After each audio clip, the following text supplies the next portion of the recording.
Hello, all you beautiful people out there in YouTube land.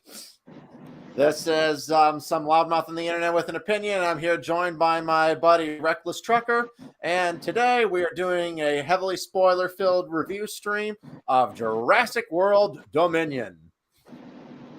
Hello. Watch the movie and I have opinions, lots and lots of them. I know, so do I. For some reason, it's almost like it's my thing. Almost like you're a loudmouth. Yeah, on the internet. Yeah, I mean, what kind of jackass would just go on the internet and just spout his opinions on things? All of them. I mean, that's a crime in some countries, right? It should be. Yeah. Wait, no. I mean, China, no one's allowed to give their opinions on anything. North Korea, no one's allowed to give their opinions on anything. But America is such a backwards country. People are allowed to go online and just spout off their opinions. Right? We don't have to give the state-sanctioned opinions. How weird. I know.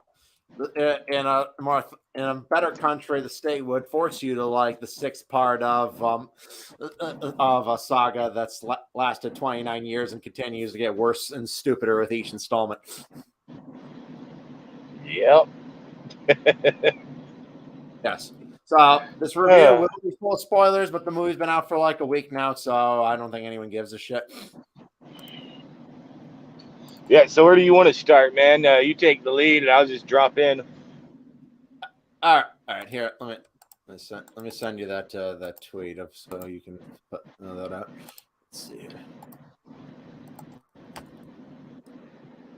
All right. Well, I did not like the movie. Oh, howdy going? Oh, hey, Alex. Yes, the movie was, how you say, kind of stupid for many, many different reasons. Dude, go ahead. I was gonna say, dude, and it started off quick with the stupid too. Yeah, and one thing that as a lot of people have complained about, that whole prologue sequence that they released like 6 months ago is not in the movie, and it's so bizarre. I forgot about that. That scene must have cost millions of dollars to make, and they cut it from the movie. So weird. Like, who does that? Yeah, really. And honestly, that scene with like the Tyrannosaur just barging into a bunch of people watching a drive-in movie and roaring in front of it actually was better than the vast majority of moments in the actual movie. Why the fuck did they cut that from the movie? It was better than all the moments with the T-Rex in the movie. Yeah.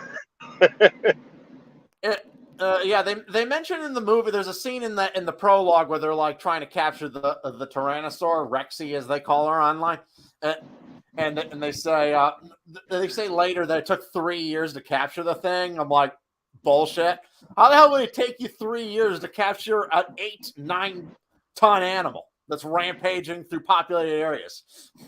Dude, like, I am just a random Texan with some guns, and the equipment I had, like, admittedly, I couldn't take it live probably, but I could take that thing down myself, let alone multi-billion-dollar funded international corporations. Yeah, it's also very silly that the Rex is still alive, because supposedly it's the same Tyrannosaur from the original Jurassic Park, and it was already full grown back in 1993, and they took.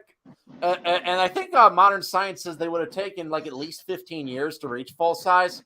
So it must have been hatched like in the early 80s or late, maybe even in the 70s.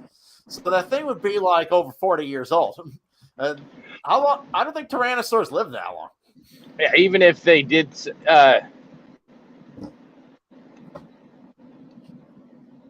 No, man, even if they did some science Henry Wu mumbo jumbo and said, oh, we aged them up quickly, it's at least 50 years.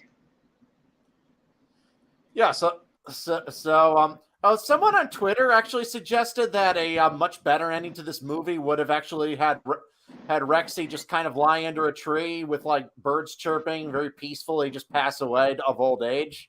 And I actually think that would have actually been like a good somber ending to the Jurassic Park movies.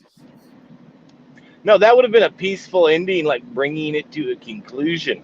But we all know these corporations don't have, dignity. Are you suggesting that the villains in the movie greatly resemble the people who made the movie?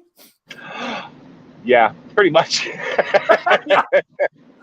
I do gotta say, I love a movie writing a villain that's an international globalist corporation, and the company that made the movie is exactly that, and pretty much just as evil. Right. And the great villain of this movie, Dodson. Dodson. We got Dodson here. Dude, it was so weird that was Dotson, because like he wasn't even important to the corporation originally, other than Well, being a smuggler. in the book, he actually was like a much more substantial character than he was in the original movie. And I haven't. Oh yeah. Another thing, I haven't read it in a while. The book Jurassic Park by Michael Crichton actually was the first adult novel I ever read. I read it back in high school. It's a really good book. I liked it. And like obviously it does some hand wavy mumbo jumbo with the science, because that's just what you're gonna do to end up with dinosaurs. Well, because But in reality, it's scientifically impossible to bring dinosaurs back from extinction from fossilized DNA, because DNA degrades over time, and something that's that old, that's over 66 million years old, would pretty much be unreadable. Something that you just can't do anything with. You can't sequence unless you can't really bring them back. Sorry, people, if you're waiting for them to figure out how to bring the real Jurassic Park, it ain't gonna happen. best they could do is like genetically modify an emu to look like one. Yeah, but that wouldn't really be the same thing as bringing as de-extinction. I mean, there is like some possibility of resurrecting certain extinct animals, much more recently extinct animals. Like they're talking about the woolly mammoth revival project. I actually read a book on it. It was kind of interesting. Dude, that would be really cool. Oh, But yeah, I think hey, DNA has that. Darkon's in the chat. Darkon, have you seen Jurassic World Dominion? If you have, I'll send you a link. Right. I think DNA has a half-life of like 5,000 years or something like that, under well-preserved conditions. The oldest creature we've ever been able to sequence was a horse that was 700,000 years old. Jesus Christ, that's way older than I thought. Yeah, so it is possible to sequence extinct animals, but only much more recently extinct, at least with current technology. Maybe in the far off future, they'll figure out a way to get around that. Well, the way your genetic code works, of course, there's 4 base pairs, and they kind of like it's a language similar to the way we have an alphabetic language to communicate. This is just 4 base pairs that kind of express themselves in certain sequences, and of course, tells you to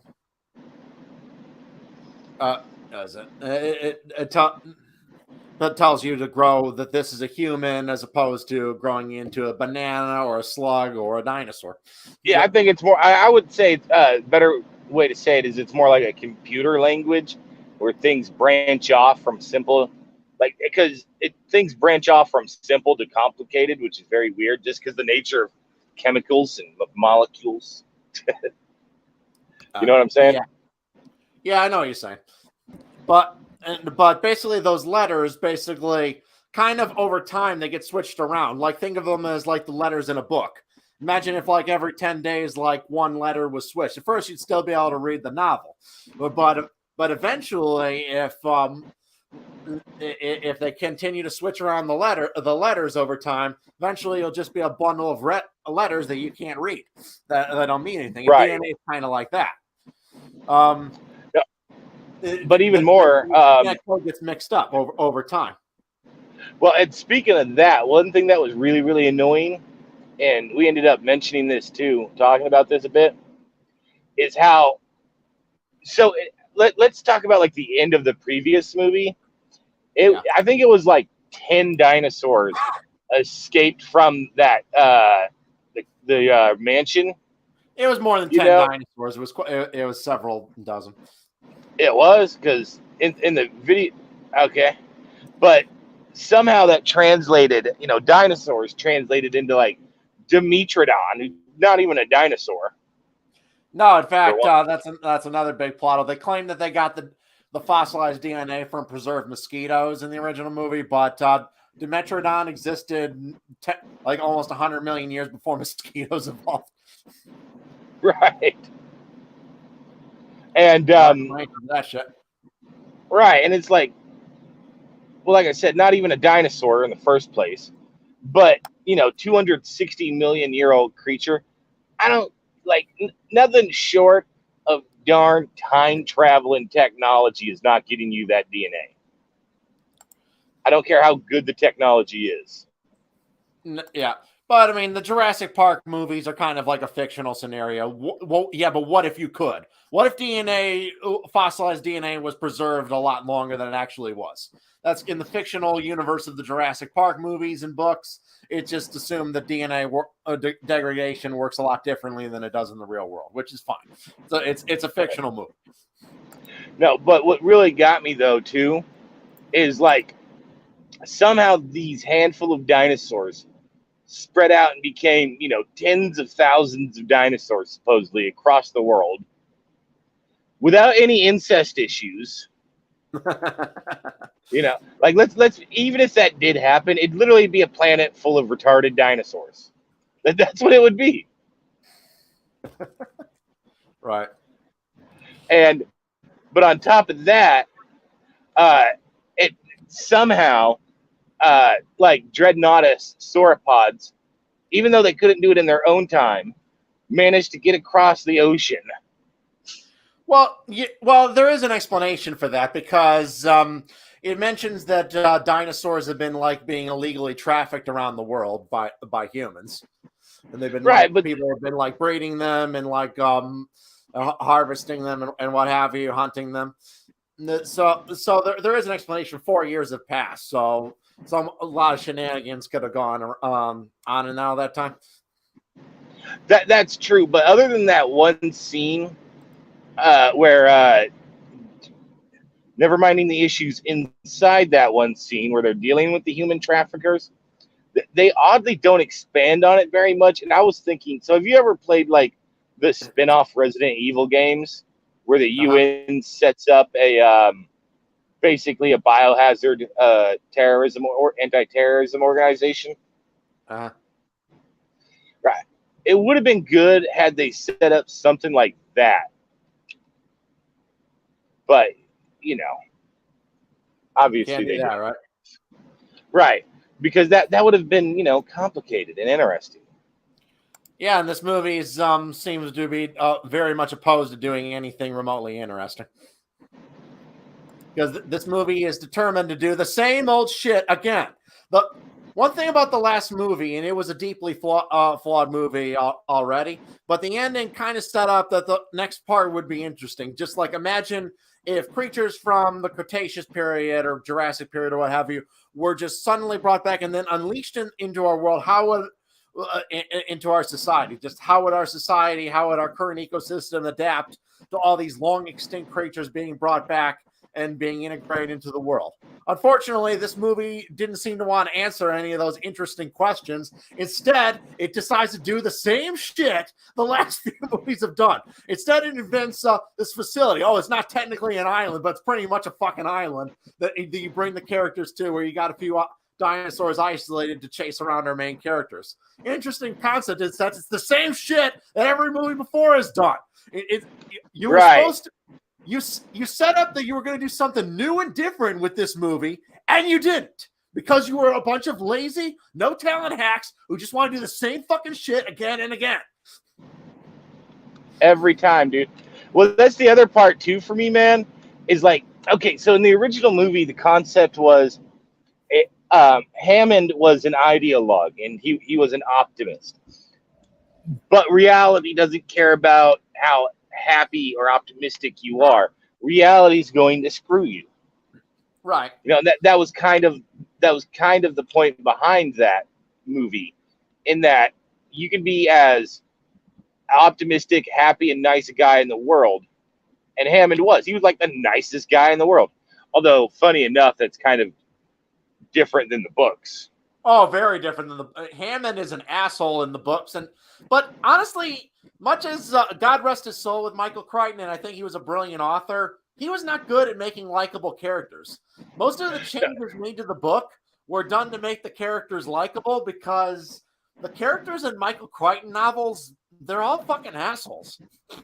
Right, and honestly, if you're gonna make that book into something for kids, those changes are for the better, honestly. Yeah, the movie Jurassic Park probably would have been less successful if it had stuck closer to the book. Right, but other than that, like one thing that I found really hilarious about the books is near the end of the book, some velociraptors get onto a ferry. Yeah. And some of the characters that we've been following can see them with the binoculars. And one of them freaks out, oh my God, we need to stop them from getting to the mainland. And the other guy laughs in his face and says, what do you think they're going to do? Get to the mainland and take over the world? Well, I guess Jurassic World read that and said, that's a great idea. Well, to be fair, it doesn't say dinosaurs take over the world because the main villainous foil are not dinosaurs, it's locusts. Fucking locusts. Man, the locust could have been an interesting new twist to the thing, except the execution at every single turn was awful. Exactly. Because the basics of the plot, the idea that like a genetics corporation would engineer insects that are trained only to eat the crops of a rival corporation or to spare their own crops so they can monopolize the food market, that's actually a pretty damn good plot for a science fiction movie. And that is definitely sounds like a plot Michael Crichton would have written when he was alive. Oh, yeah. Well, he also he read some other books that were essentially along those same lines. Oh, yeah, that was kind of like if you read his book Next was a great example. It's kind of a weird book and it doesn't have like a central plot. It's mostly just like almost each chapter is like its own kind of unique subplot. Oh, hey Joshua, but it goes into various ways that corporations could abuse genetic engineering to various nefarious ends.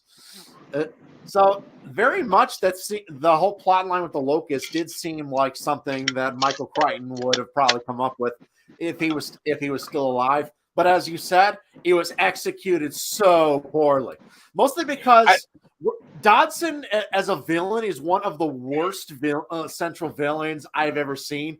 There's nothing to this guy. He's not particularly smart. He never seems like he has control of his company. You don't know what his goals are.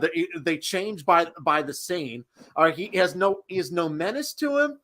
There's nothing to this character. He is as lame a villain as they come. When they said in the original movie that no one cares about Dodson, the makers of Jurassic Park Dominion should have listened. Right, literally. But the thing too with Dodson was I understood what they were going for, which was like they were going for like a what do you say, like Steve Jobs, but like under the surface, menacing and evil kind of thing. What they were going with, it just didn't work, you know. Right, it's just, and the actor wasn't a horrible actor, but God, he did not have. I don't think he had any good direction.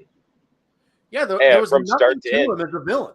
He was so he was one of the most bland, boring, and forgettable villains ever. Right. I mean, it's funny that the best part of his villainy was the responses from Ian Malcolm. If the response to your villainy is the best part, you know, from a character who's essentially relegated to a mid character, which is what he was, you know, that's what he was essentially relegated to in the movie, like a side character. Right. An important one, but still side character. If that's the best part of your villainy, you're not a good villain. Darkon's asking relevant from best to worst. I'd say for the most part, they go from best to worst on what year they were released. Like they started with the best and then continued. Except I did like Jurassic World a little bit more than Jurassic Park 3. That's pretty much it. The first. Right. Well, Jurassic Park 3, was that Ian's or Grant's movie? That was great. That was Grant's movie. It had definitely. I kind of like that it's short and kind of has a more simple plot. That's kind of fine. It doesn't really Oh have yeah, any like grand like corporate conspiracy or any of that shit. It just kid gets lost on the island and his parents want to go there and rescue their kid, and they get chased by dinosaurs for an hour, and then everyone goes home. That's it's fine. It's fine to have a simple plot, but there's a lot of massive plot holes in that movie. oh, like being able to hear your phone through a Spinosaurus's gut. Oh, that was that yeah. Without hearing the Spinosaur. Yeah, that was dumb. And also the right after that scene, the Spinosaurus apparently comes from Krypton because it's able to run straight through a steel fence in one shot. I'm like, how the fuck is it that strong? What did you make this thing out of? Did you find like Kryptonian DNA to splice your Spinosaur with or some shit? Yes. Why not? Let's go there. Why not? But Right? also, Yeah, might as well because there was no fucking way in hell it could be that strong.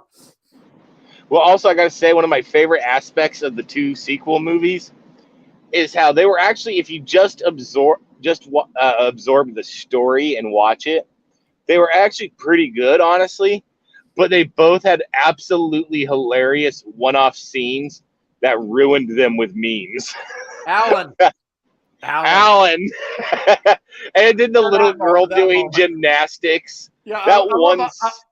Honest Trailers, I really ripped that scene. They renamed Jurassic Park 3 in their movie for it. The one where a dinosaur says Alan. Al. Like it. Oh, so funny. But also, yeah, and then the other one with Ian and his daughter, like where she does the gymnastics to kill a velociraptor. If it wasn't for that one scene, would have been a really good movie, honestly. Yeah. Yeah. Well, the Lost World also has another plot. When the Tyrannosaur gets back to what was it, San Diego, the ship, all the people on the ship have apparently been eaten by something. What the fuck ate them? It couldn't have been the Tyrannosaur because the Tyrannosaur was still locked in its padlock, and many of it were rooms the Tyrannosaur couldn't possibly have gotten in without destroying the room. So there were body parts inside, like the cabin deck. The Tyrannosaur couldn't have gotten in there without like destroying the deck, yet it wasn't destroyed. So I think they tried to imply it was the baby, but that's really silly. I think originally they wanted it to be the baby, and then they changed some scenes around. The thing was what was clearly like a hatchling. It was not capable of destroying an entire ship full of people. Right. And even if it was, he would not have continued to do it after eating one person. He'd have had a full belly and taken a nap. Right. I actually liked the end scene of that movie. I thought it was actually a really good animal moment. I like that the adult Tyrannosaur grabs the person and then breaks the guy's leg with its teeth, drops it there, and then encourages the baby to kill it himself, and then the baby does, and it just kind of watches like, good job, son. Like it's teaching its that offspring how to hunt. That is animal behavior. I was going to say, like, as far as animal behavior in movies go, that was probably, well, in Jurassic World goes, that was probably, Jurassic Park goes, that was probably the most realistic scene. Yeah. So actually that was a pretty good scene in that movie, even if the movie does have some stupid moments for sure, though. Well, actually, apparently there was a deleted scene that, it was never shot. It was scripted, but not shot, where actually it was the raptors that got aboard the ship and ate and killed the crew. So, but that would make sense. That asks another questions. Where were the raptors? How they get off the ship? Before it did they jump in the ocean? What? Right. But back to the movie at hand, though. I also want to say, like, right off the bat with the giant locust, like they failed at the first hurdle with the locust, because it is currently, with insect lungs, insect biology, impossible for bugs to get that big. They could get to about half the size of the ones in the movies, but not that big. Yeah, that too, and that's not even the dumbest part of it. The dumbest thing that was done with them was that they're able to catch them on fire, and they're still able to fly while on fire. What? Right. The wings are the flimsiest, floppiest parts of a Yes, bug. the limbs would be the first thing to burn if an insect caught on fire. Thus, the idea that Nope. it could fly while on fire is so fucking stupid. No. And then on top of that, inside the basement area, Grant and Holly had to go through that hardcore like quarantine, get bleach sprayed in their freaking eyes chamber to get to that the holding area with the locust. Yeah. And then when it comes time to burn the locust alive, there's just a giant vent going up like 7 stories all the way to the ceiling. Yeah, I forgot about that. Yeah. Yeah, like what? Then why did you go through all that quarantine if there's a vent that some bugs can just headbutt away?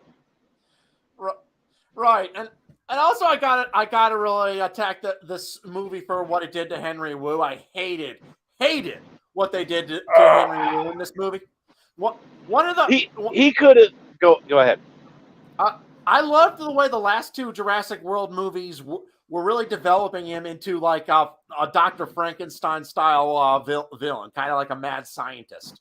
And that's he was going like he was a very minor character in the original Jurassic Park. He was kind of there in the background, but in the book, he kind of got a part of his character is he's someone who's obsessed with like pushing science to its limits, and you got that in the last 2 Jurassic World movies where it kind of started developing him as a villain, where he's someone who's just a mad scientist who just wants to create genetic freaks. Like he's like Dr. Savarius from Gargoyles almost.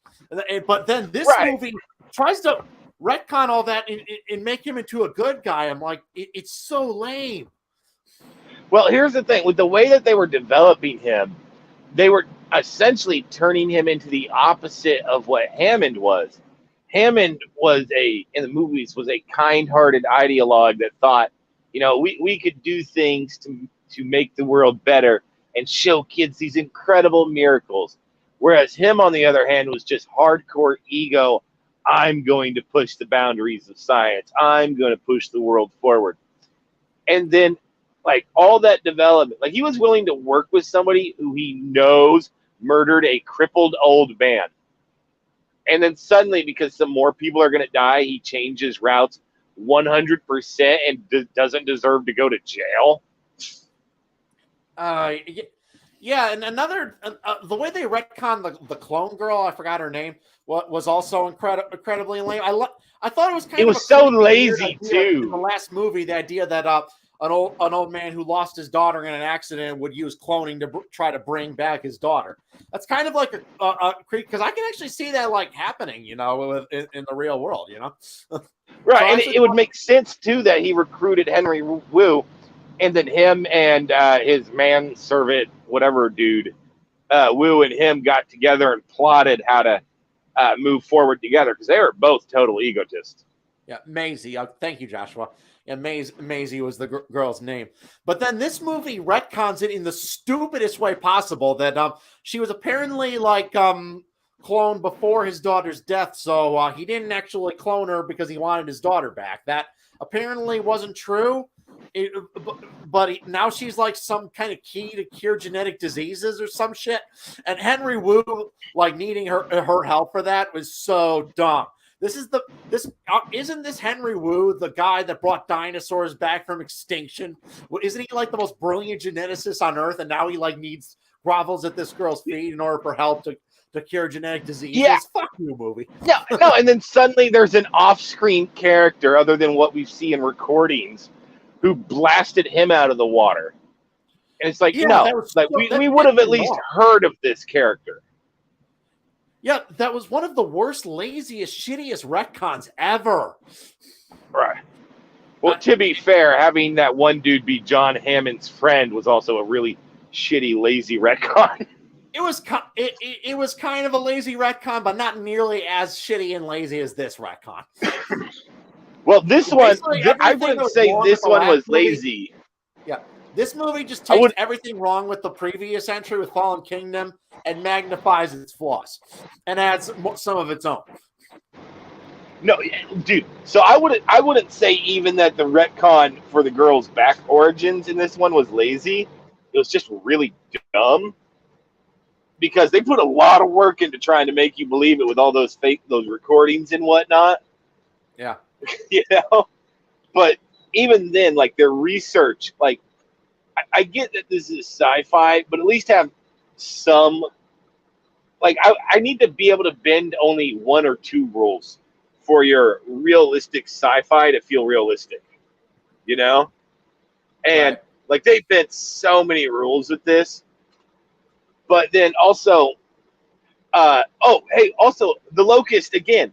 What about when those locusts had their Lazarus moment? Yeah. Oh my God.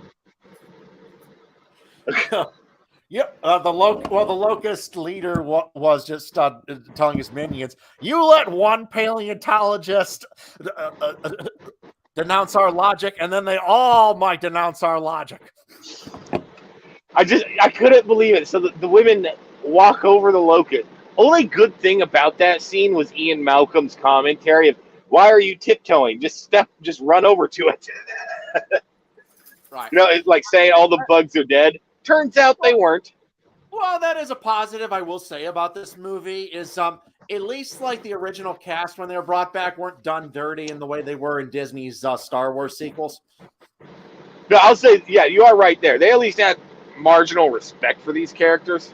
Yeah, so I And will give the movie some credit where credit is due. It has a lot of flaws. It's not a good movie, but it did a couple things okay.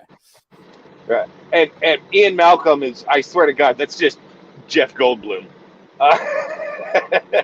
Yeah, if you read the book, you could tell that Ian Malcolm was the character that Michael Crichton was basically using as his mouthpiece to like rant about his own opinions on things. Oh yeah, absolutely. That was his self-insert OC for sure. Yeah, that was basically himself inserted into his book. But it was really well done. Huh? I was gonna say it's really well done. What's really funny though is, especially in the book, Ian Malcolm is like a hardcore cynicist, and considering the books that Michael Crichton writes, he definitely is too. Oh, no doubt. He was a very cynical fellow. Like he may have been perfectly nice in person, but when you let that dude have his own thoughts, he gets cynical quick. He had a bit of a mean streak, Michael Crichton. One of the I don't know anything about him myself. Well, a good example is when a guy named Mike Crowley was writing several negative reviews of his books. Just by a weird coincidence, Michael Crichton invented a character named Mick Crowley, a slightly different name, who in his next book who rapes toddlers. Holy shit! My God, that makes Mark Twain's cynicism look fucking gentle. I'm like, damn, dude, his negative reviews must have really pissed him off. Like Mark Twain was infamous for his response to negative reviews, and the worst he got was telling people to kill themselves. He didn't create a fictional character of him that was a child rapist. Jesus. Well, yeah, Michael Crichton did do that. Yeah. So yeah, bit of a temper on that guy. Ooh. Shit, I don't want to piss off his ghost even. God damn. No, hey, but also really, really funny, dude. So I have a theory about the locust, right? I think the locust were purely written into the movie so that way they could get that scene that looks like the end of like when the meteor fell with the fire in the sky and everything. Legitimately, right. I think the locusts were written into the movie just so they could have that fiery sky imagery. So bring it into the movie via the dumbest way possible. Yeah. Honestly, having a second random volcano for no reason would have made more sense. Yeah, that would have been also stupid, but it would have made more sense than what they did. And also, let's talk about the Giganotosaurus that this movie brings in. They make this scene set in the Cretaceous period, at the end of the Cretaceous period, where they have I guess what are meant to be like Rexy's like father, the original Tyrannosaur that her DNA was cloned from, get into a fight and get killed by a Giganotosaur in the late Cretaceous, which is bullshit for many, many, many reasons. Because Giganotosaurus lived 30 million years before Tyrannosaurus in Argentina, and a different continent. So obviously, Giganotosaurus and Tyrannosaurus never would have encountered each other in the prehistoric past. Not even if one or the other had wandered into that continent.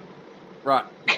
Because neither existed at the time. But well, and on top of that, the design of the Giganotosaurus in this movie is kind of goofy looking. It has this really like the heavily scaled monstrous body, but with a face that's like really shrink wrapped.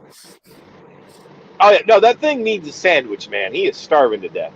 Yeah, yeah. So it looks like a monster rather than an animal. Yet, ironically, in the movie, its behavior is more animalistic than any other dinosaur in the movie. Like the scene where the two predators are kind of like fighting with each other over the deer. Basically, neither predator wants to come to blows. They kind of just roar at each other, make a show, and then the Tyrannosaur backs down because it assumes the Giga's tougher than it is. So the Giga gets the deer. That's animal behavior. So they make this thing look like a monster, yet they never have it. They never have it eat anyone, for one thing, which is incredibly lame for a Jurassic Park movie. And they never have it really do anything that's not just like it acting like an animal.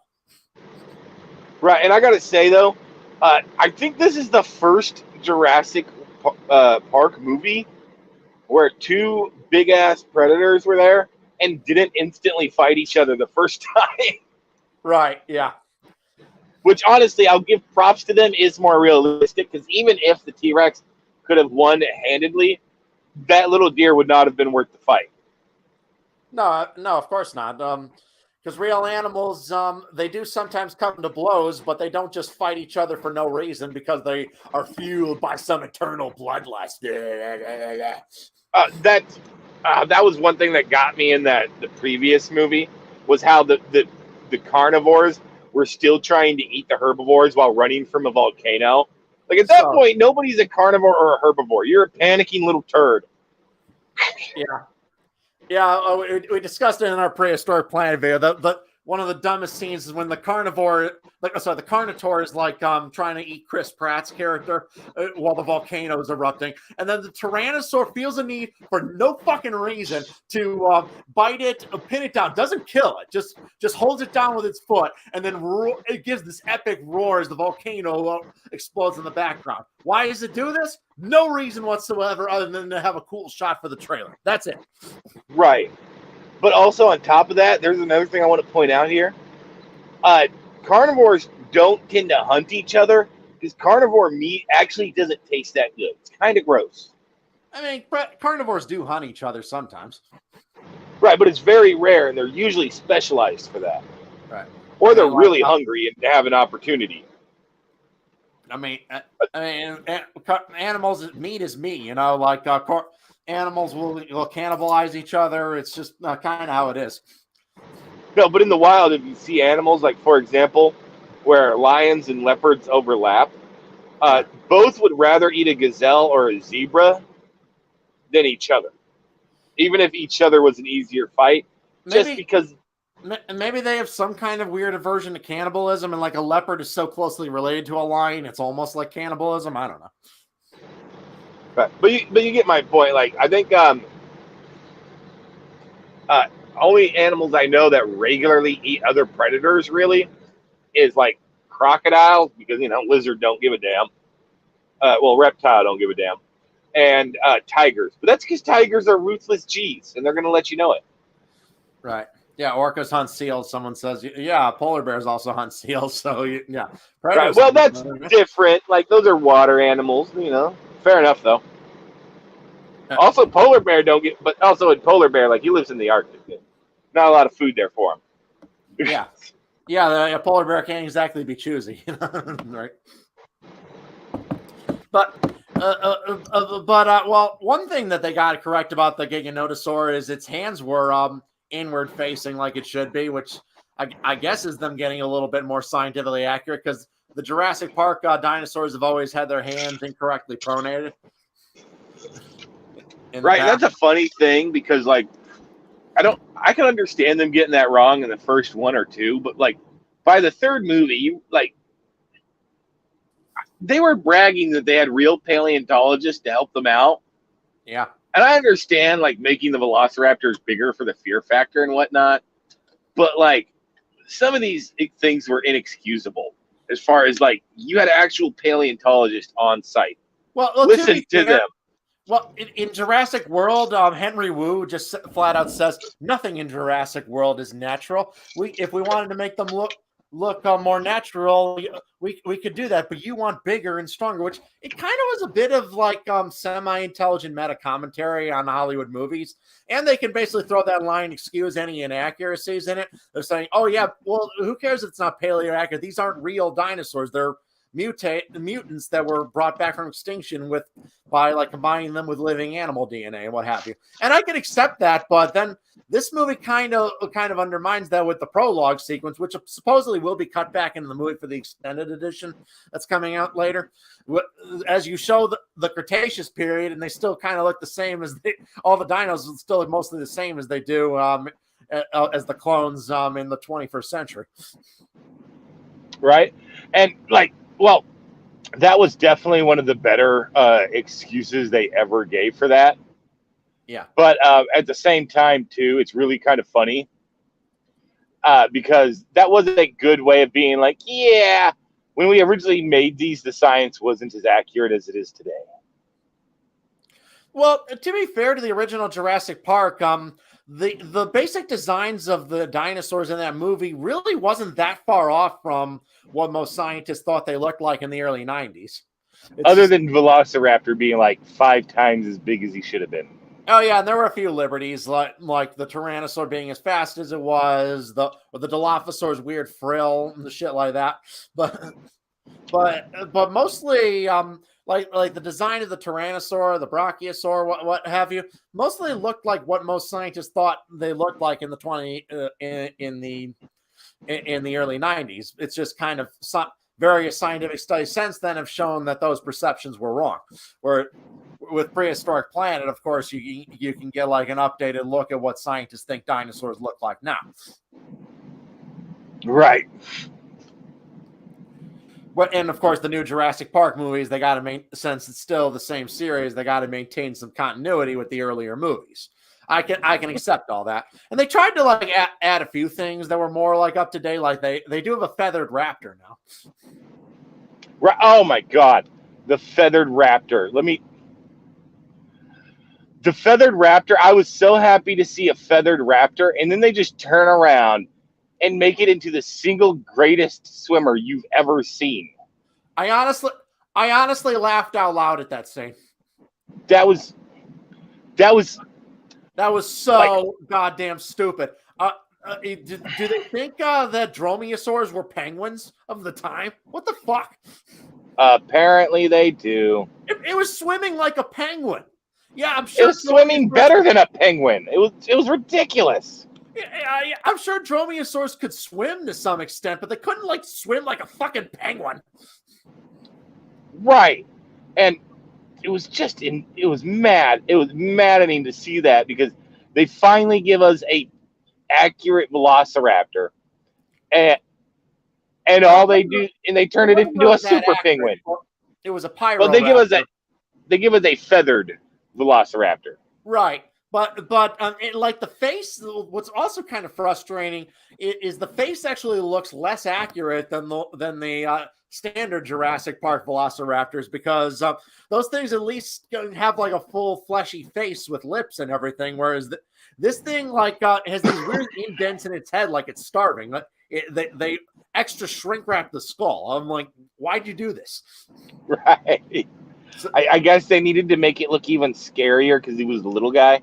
because it was feathered. I guess they had to like compensate from the feathers to do shit to make its face scary, so they made its face look more skeletal and shrink wrapped. Oh, Joshua says dromaeosaurs had happy feet. Exactly.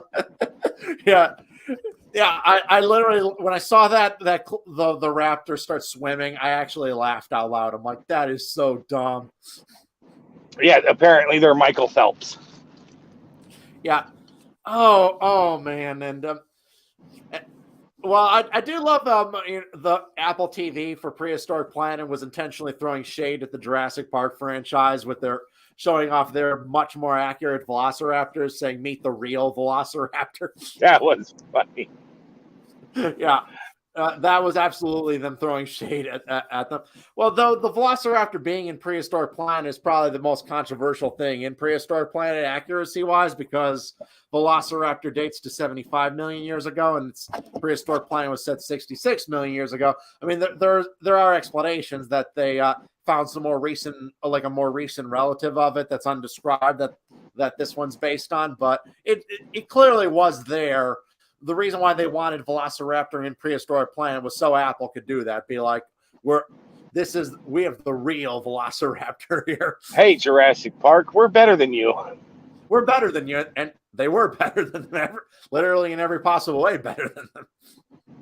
Oh my God! Oh, speaking of that, the two different depictions of Dreadnoughtus. Oh my God! I was actually mad, like not mad, but like offended, sort of. I don't know how to describe it. With yeah, weird that the more scientifically accurate documentary version of Dreadnoughtus is way cooler than the Hollywood blockbuster version. Right, How do you explain that? Right, but also on top of that, just the absolute silliness that in the movie and Jurassic World, they had the Dreadnoughtus standing in the swamp. And I guess that could have been quote unquote a nod to old timey depictions of sauropods. But like, honest truth is, like, how many tons does a Dreadnoughtus weigh, man? Over 50 tons.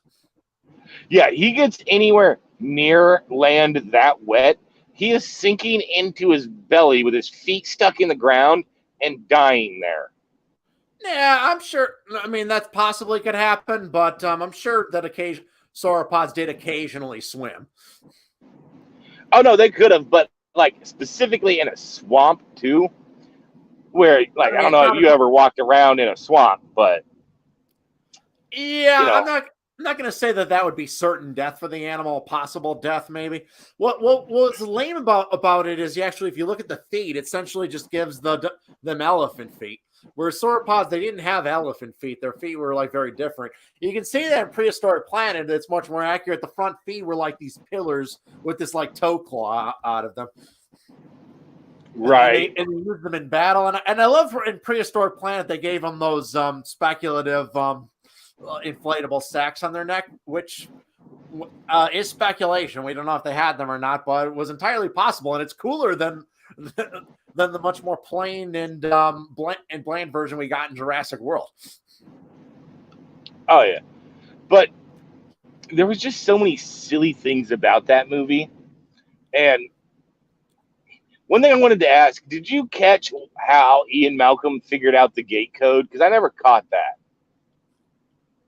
Shit, I gotta remember that scene. I forget. I only seen the movie once, and that was like a week ago. I don't know how he would have found out about that, you know? I'd have to rewatch the movie for that one. That one didn't stick out to me too much. He's like, I don't know the key. Yeah. Right. Another thing was the scene with the Atrociraptors in where was it? Morocco, I think, something like that. Actually, that should have been that should have been the plot of this movie. I kind of like the idea of dinosaurs being illegally trafficked to like places in the third world, and I like the scene where there's a pit fight and kind of similar to like a dog fighting ring, and people are betting on which dinosaur would win.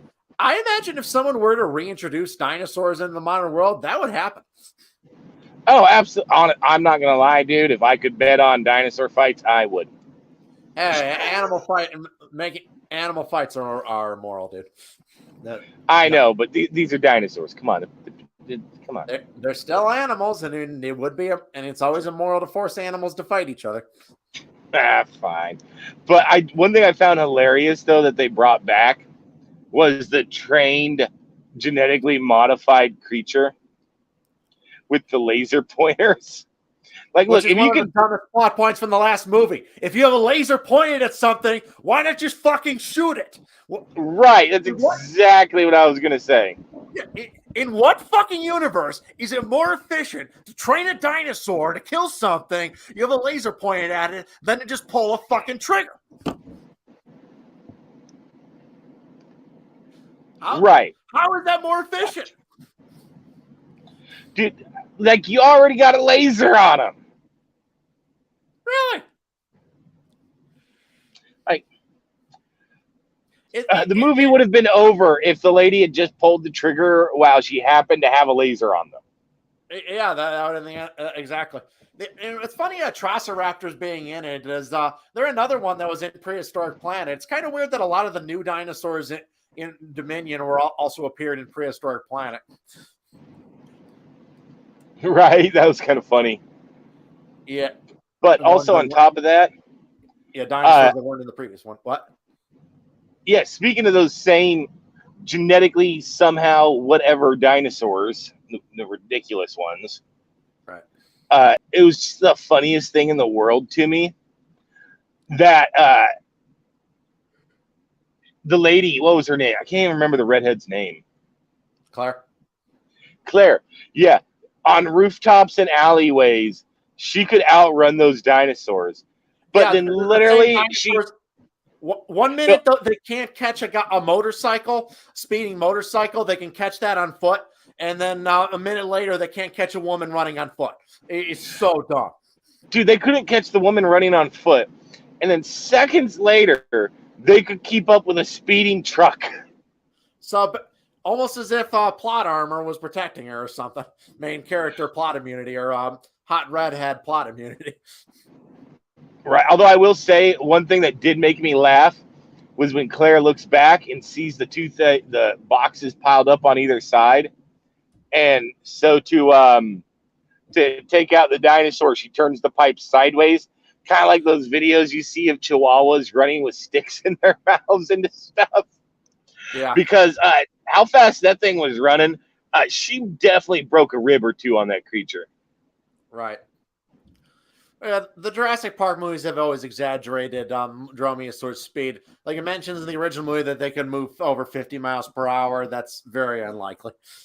Dude, there's like 3 creatures that can do that today. Yeah, they said that 40 miles per hour would probably be unusually fast. They could not even go over 40 miles per hour, much less 50. Right. I mean, they could certainly outrun a human on foot. So yeah, they'd still outrun you, but they weren't that fast. They weren't like cheetahs. Right. They weren't keeping up with a speeding motorcycle. Well, it is believed also that although they could have dromaeosaurs could have decent speed, they likely were sprinters who could only run fast at like a short distance before tiring out. They're the kind of short distance speed ambush predators. Yeah, well, 2 legs, with a really heavy set upper body, that can't, which is basically all predator dinosaur designs, really. Like that will not make it itself, unless you have huge legs, will not lend itself to long, like cross crunchy running. Yeah, and Only, it dromaeosaurs works. didn't. The legs were a bit stubby, more built for sprinting than long distance running. Mm-hmm. But I think that whole movie should have just dealt with dinosaur trafficking, because then you could have had your movie deal with a real world issue, animal trafficking, and still have your bullshit plot of dinosaurs in our world, and you still have a moment where they all get loose and eat people, and they did do that one time. But that should have been like the main plot of the movie. And another curious thing that Possum Reviews noted, when they talk about dinosaurs being illegally trafficked, they curiously never mention China. Right, China would have for sure Ah, darn, there's a fly. China would for sure be the number one trafficker in that stuff, dude. There's no doubt about it. Oh, absolutely, they would. Uh, they'd be the world's worst offender. But of course, you can't mention them because we might want to release this in a lucrative market, man. Right. That'll piss the CCP off. Doesn't Jurassic Park never get released in China anyway?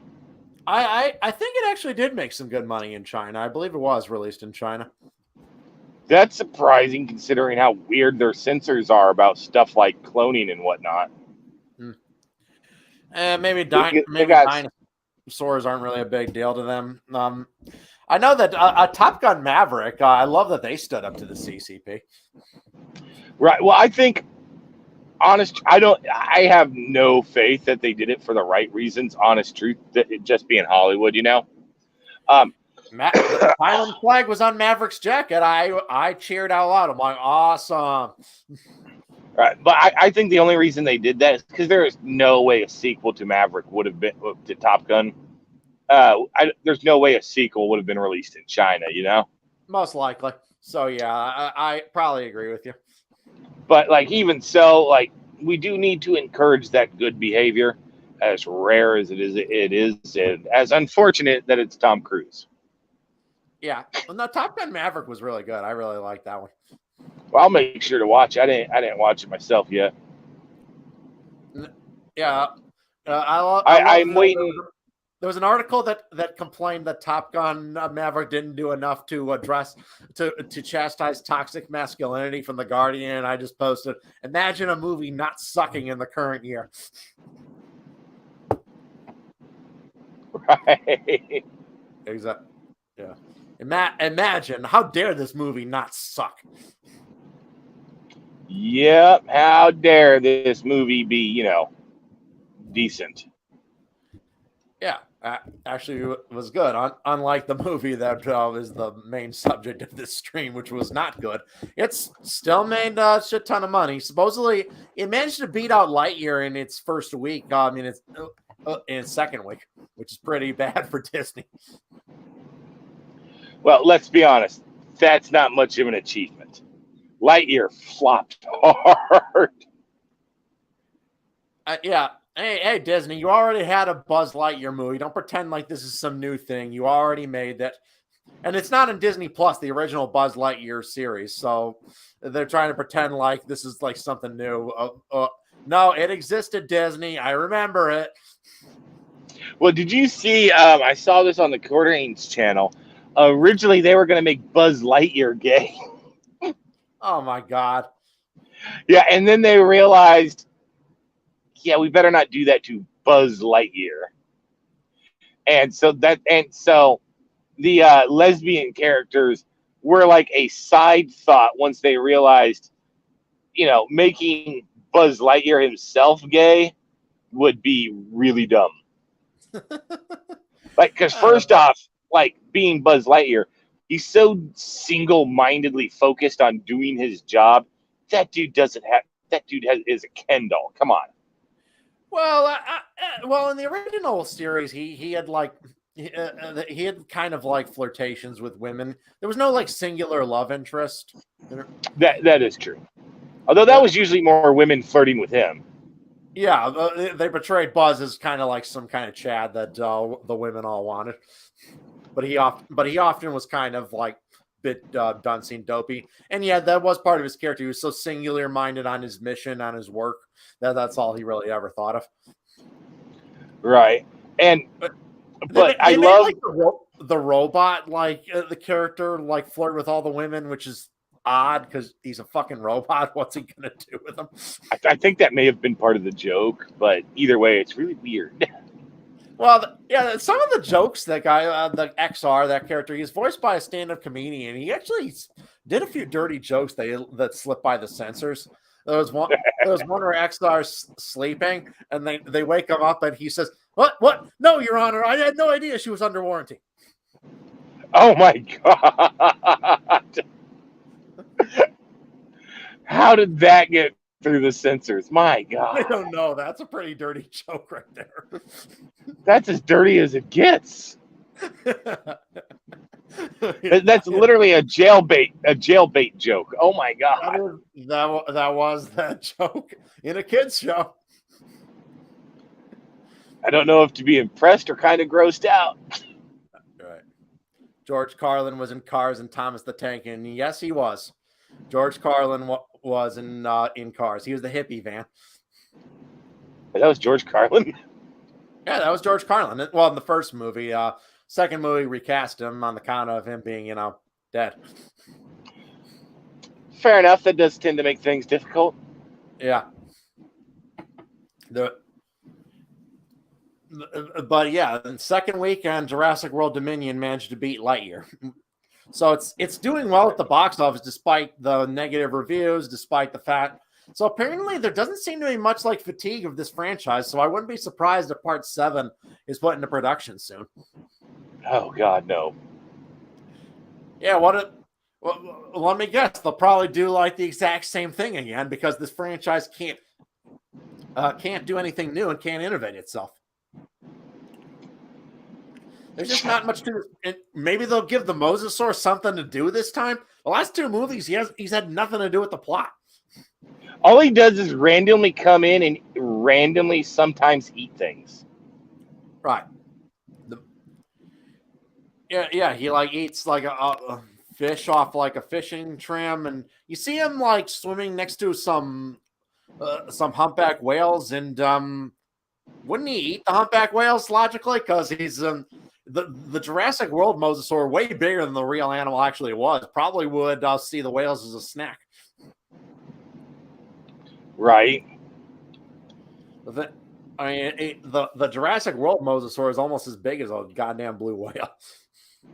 Dude, that was so dumb to me that they had him next to they had him like just chilling with the whales and not, murdering them. Not hunting them. Yeah, he's a giant lizard. Why would he get along with the whales? Why? Right. When have lizards gotten along with each other, let alone anything else? Yeah. Though I think the Jurassic World version, like old depictions of mosasaurs, even depict them as much more crocodile-like, and Jurassic World's version clearly was based on those depictions. Though you could justify, since all the Jurassic World animals are like spliced with modern creatures, that maybe like Henry Wu spliced it with crocodile DNA, which would explain that. I mean, yeah, that would make sense, but that would only make the him not killing all the things even dumber. Right.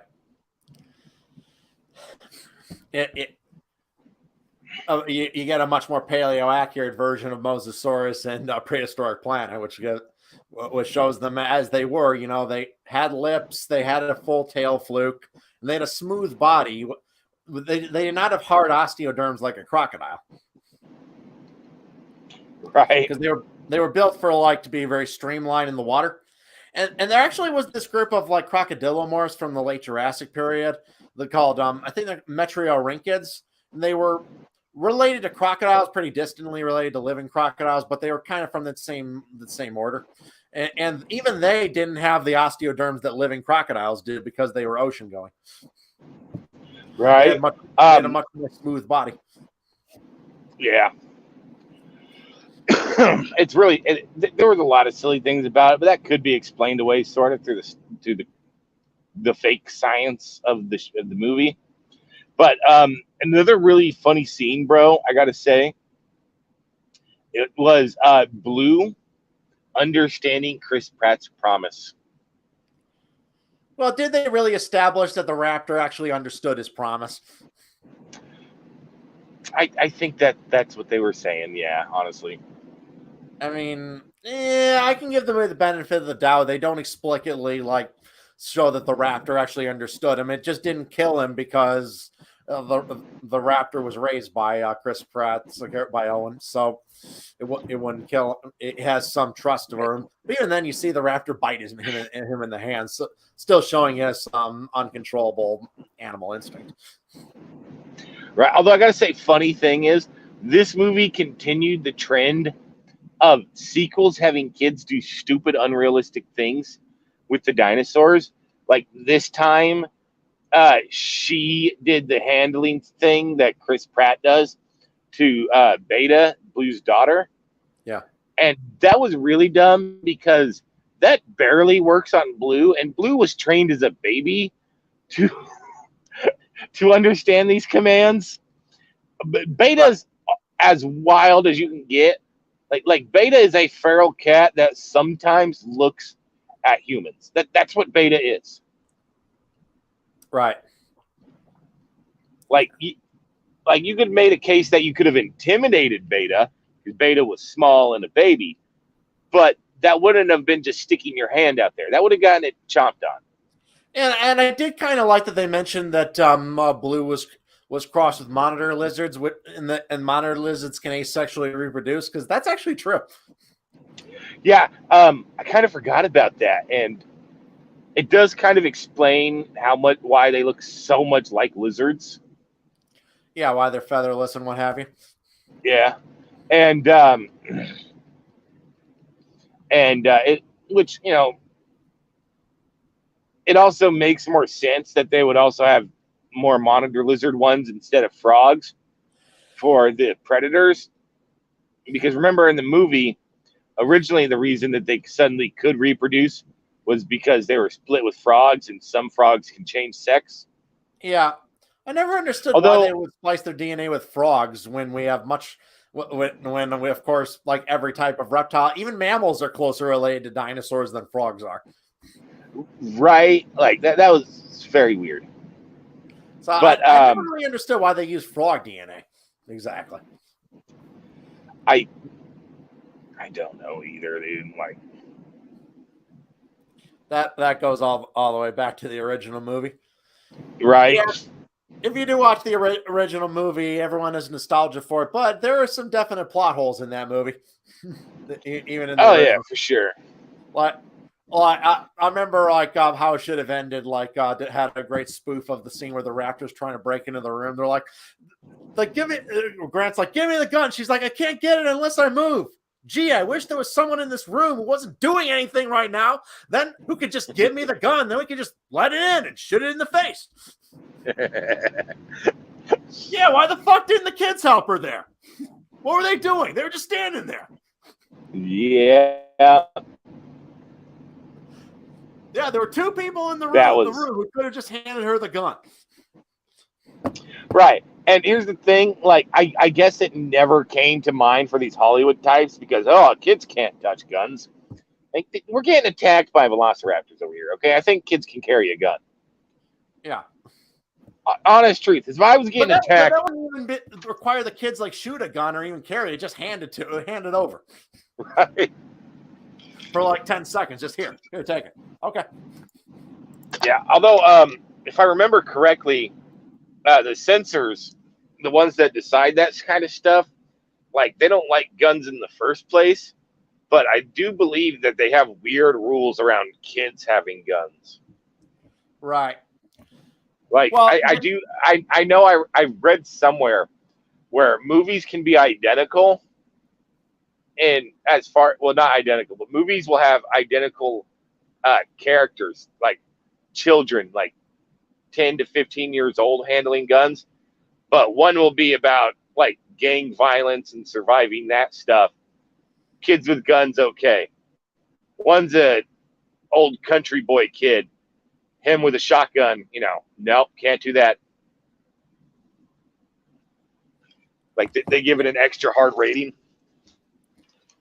Yeah, and I guess in the next scene, Grant's gun jamming was kind of a convenience to the plot. Otherwise, you'd have to ask, why didn't he just shoot all the raptors? Yeah. But honestly,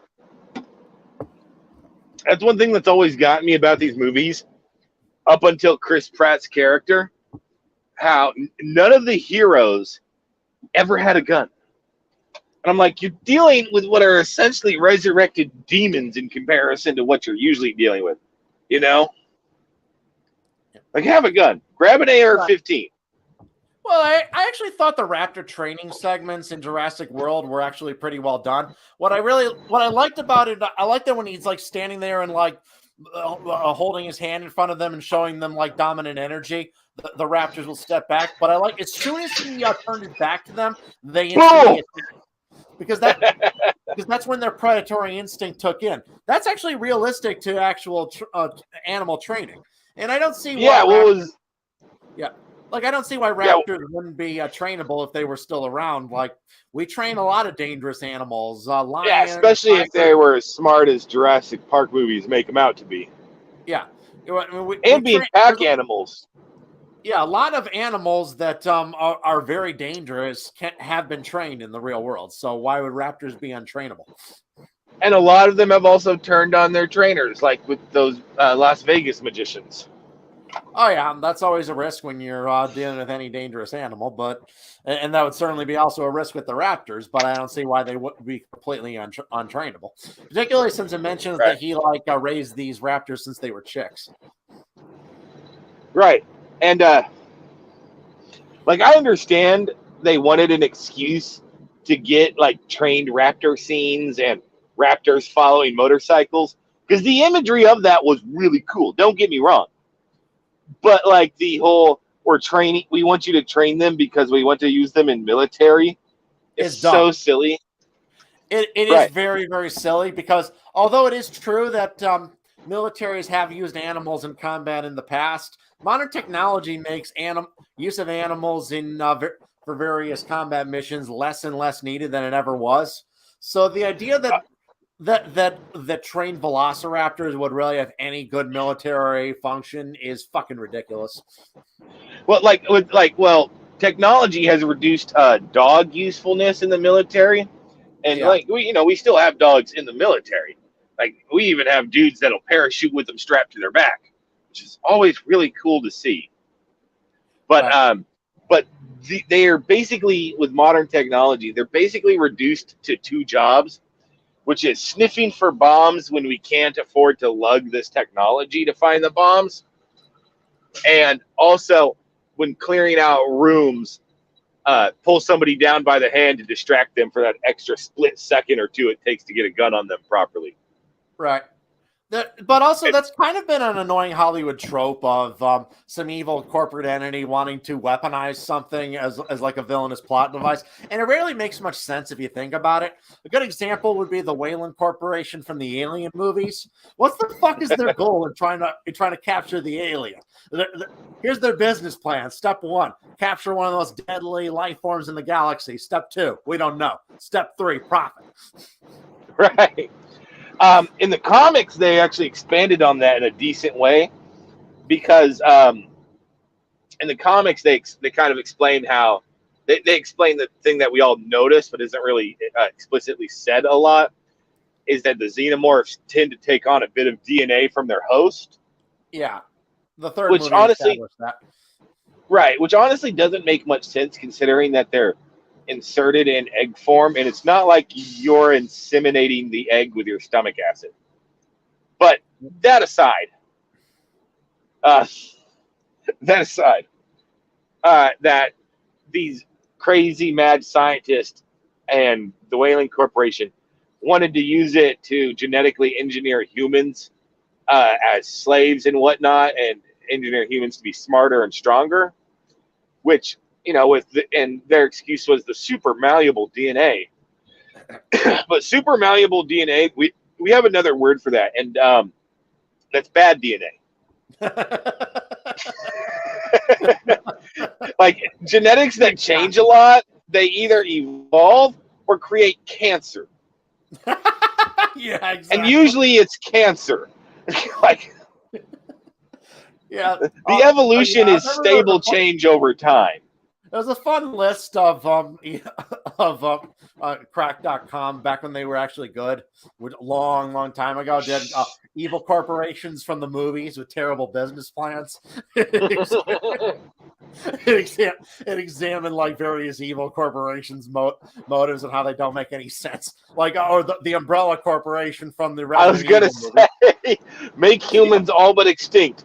Question mark, question mark, question mark, profit.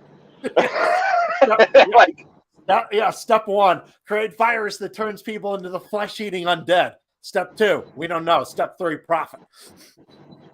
No, but that's why the games handled that so much better, in that they had it they were weaponizing it, but also had the corporations that weaponized it would also create fail safes so that way they could target it within a geographic area.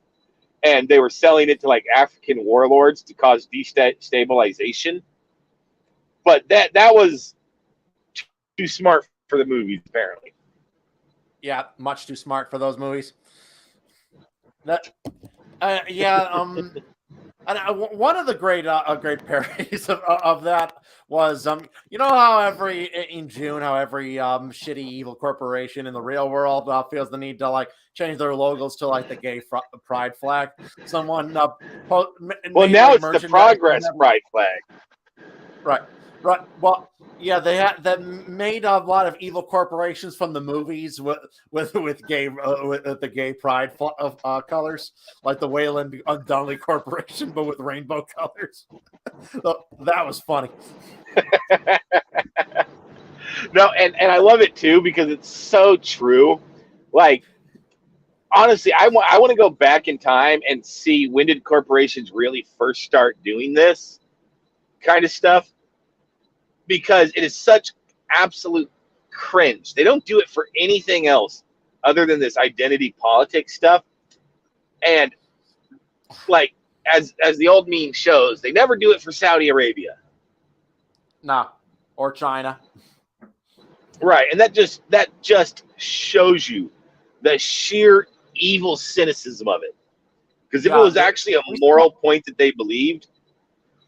Yeah, we remember everyone. We support the right to protest. Protesting is the voice of the unheard.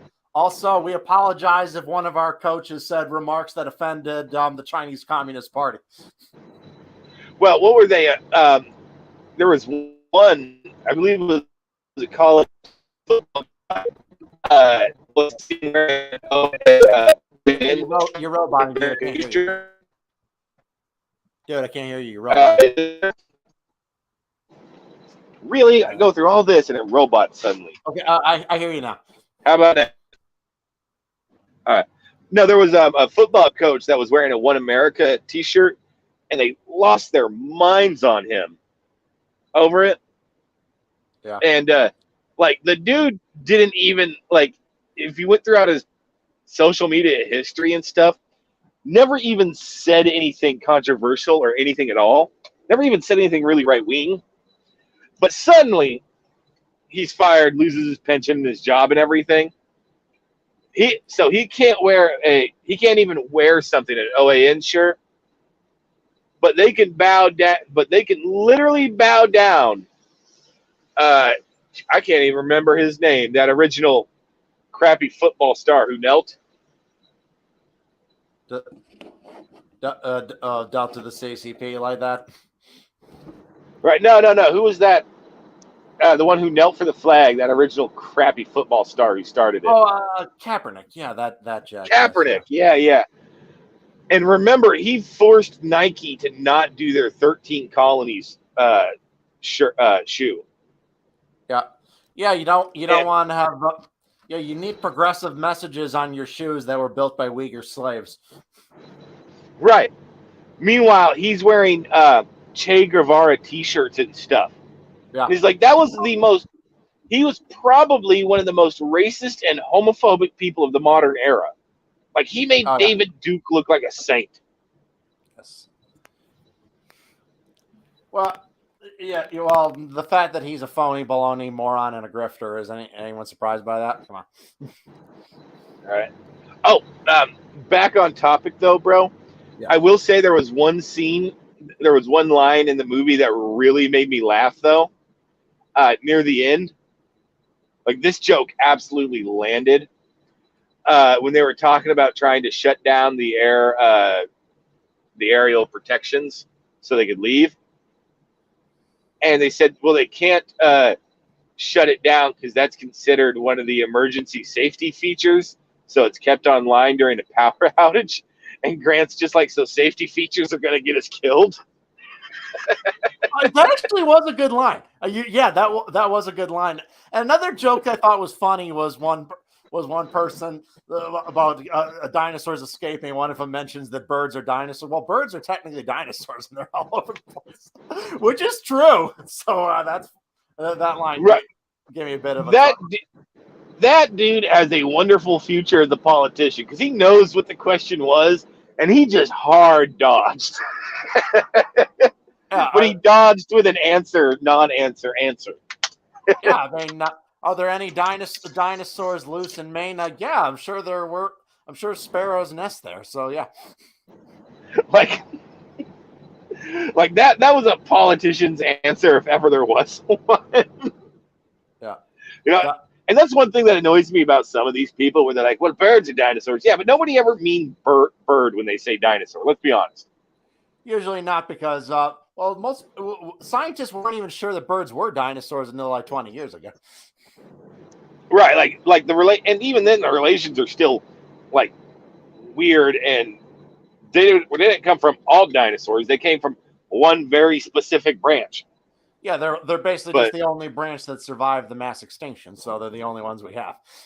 Yeah, and so I put it out there. I'm like, because whenever I see people be like, birds are dinosaurs, I'm like, oh yes, I forgot about that prehistoric dinosaur, the common finch. Yes, the common finch. Like, nobody means common finch when they say dinosaur. Come on. I'm not talking about blue jays here. Yeah, it still, I thought, was kind of a funny line. And oh no, that's why it was funny to me. Yeah, so I gotta give, even though I've been ragging on this movie for justifiable reasons mostly, there were some redeemable aspects. And another, we got to talk about the final fight between the Tyrannosaur and the the Therizinosaur, like impaling it against its claws, was so goddamn stupid. How? The Therizinosaur so claws dumb. were not made of fucking steel. Right? No. Right. So like the T-Rex is getting his butt kicked by the Giganotosaurus, right? Yeah. And then suddenly, while the Giganotosaurus is distracted by the flare, grabs it by the neck, and instead of just biting down and shaking really hard, which would have done it, like, don't know if you ever killed a chicken with your bare hands. It's not that hard. Once you got something by the neck, it's really easy to kill it. Yeah. Right? Instead, uses that to tackle it and shove it into the Therizinosaur, who's just sitting there like a dopey guy with his hands out. And then the claws go all the way through the body, through bone, muscle, flesh, and come sticking out the other side by like 2 feet. Oh, the stupidity of that. My God. I love how chill the scene with the Therizinosaur is in Prehistoric Planet. I love that you just see it walk through and knock a beehive down and then just eat some honey and then move on. And I love how that's so much more memorable and cool than all the bullshit that the Therizinosaur does in Jurassic World Dominion. Right. Well, that was another thing. That thing was way too aggressive for a herbivore of its stature because, like, if I remember correctly, Therizinosaur claws weren't that strong. I'm not saying, like, obviously they're not as strong as in Jurassic World Dominion, but they weren't particularly strong claws either. No, but they could have been used in self-defense. Like if a Tarbosaur attacked it, I'm sure it would have used its claws to slash at the. Oh yeah, for sure. But not that it could like impale the thing, but it could maybe like scratch it in the face and cause it some. Yeah, he could do some good slashing damage with it. But if he really went in for like a jab, probably would have just shattered him. Yeah, but yeah, they could have shattered. They certainly wouldn't like impale the goddamn thing right. Right. And like, yeah, it would go in a few inches and hurt like hell, but then you have a broken claw full of blood vessels. Right. But also, like, the overly aggressive behavior of the Therizinosaur, it's true that we have territorial herbivores that'll be aggressive, but they're only as aggressive as they need to be to get you to leave them alone.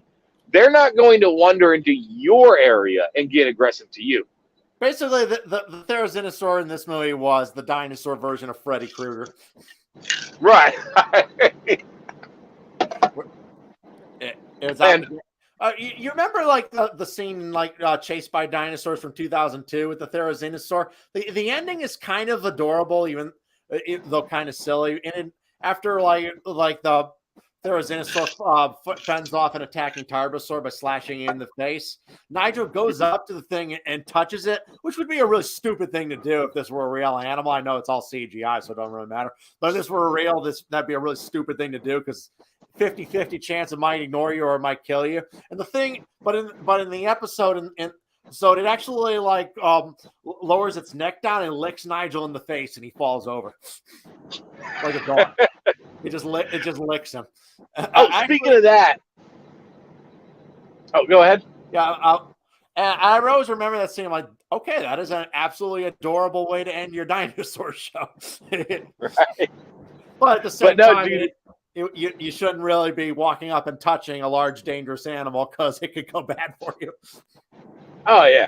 But another thing for me, too, was the scene when Claire was running away from and hiding in the water from the Therizinosaur. Like, the moment she started to run, it would have been fine with that as a herbivore. Like, I made my point. I scared her off my territory, you know? Yeah. Like, it's not a wolf, right? It No, doesn't have that hunting instinct. It's not going to kick in. Yeah, it couldn't run very fast anyway. Therizinosaurs, they had like this pot belly. They weren't like fast runners. Yeah, they were basically goblin dinosaur herbivores. Kind of. But on top of that, like it follows her to the water, but only to the shoreline, and then it stretches its neck out, roars directly at where she is. So obviously it knows where she's at. But it's willing to go through all this trouble to try to kill her, except to reach 3 inches underwater. Like, what? I don't know if it did know where she was. I think that was just like a weird coincidence or something. But yeah, it made no sense why it was like stalking her like that. Yeah, and if it didn't know where she was. Right, the Jurassic World movies try to have it both ways. They also try to say, oh, dinosaurs, they're like majestic animals. Look how cool that they are. But then it seems like that it portrays them as just monsters that like slash things for no reason. Right. No, straight up, about the only thing they got right about the Therizinosaur is that he was a slow fuck. Yeah. And that they had 9 claws and a long neck. Yeah, that's all true. Yeah. But it was just so Oh, also the Dimetrodon, the sailback, being in the hanging out and living in the caves. What is up with that? I have no idea. This is a creature that has a gigantic sail on its back. First off, it's not wandering into caves. It could break those quite easy. Right. You know, if he's scientists actually don't fully know what the sail was for. Was it for display, temperature regulation? And it's hard to know. Well, even if it wasn't for temperature regulation, that thing would put off and absorb so much energy that it could not afford to be in a cold, damp cave. It would get super sluggish and die. It would lose all its body. Depends on how long it was there. That is true, but why is he hanging out in caves? This is weird. But also, I don't know why were hobos hanging out in the sewers in Alien versus Predator Requiem? I have no idea. Especially in the sewers. Ew, come on, there's better hobo spots than that, guys.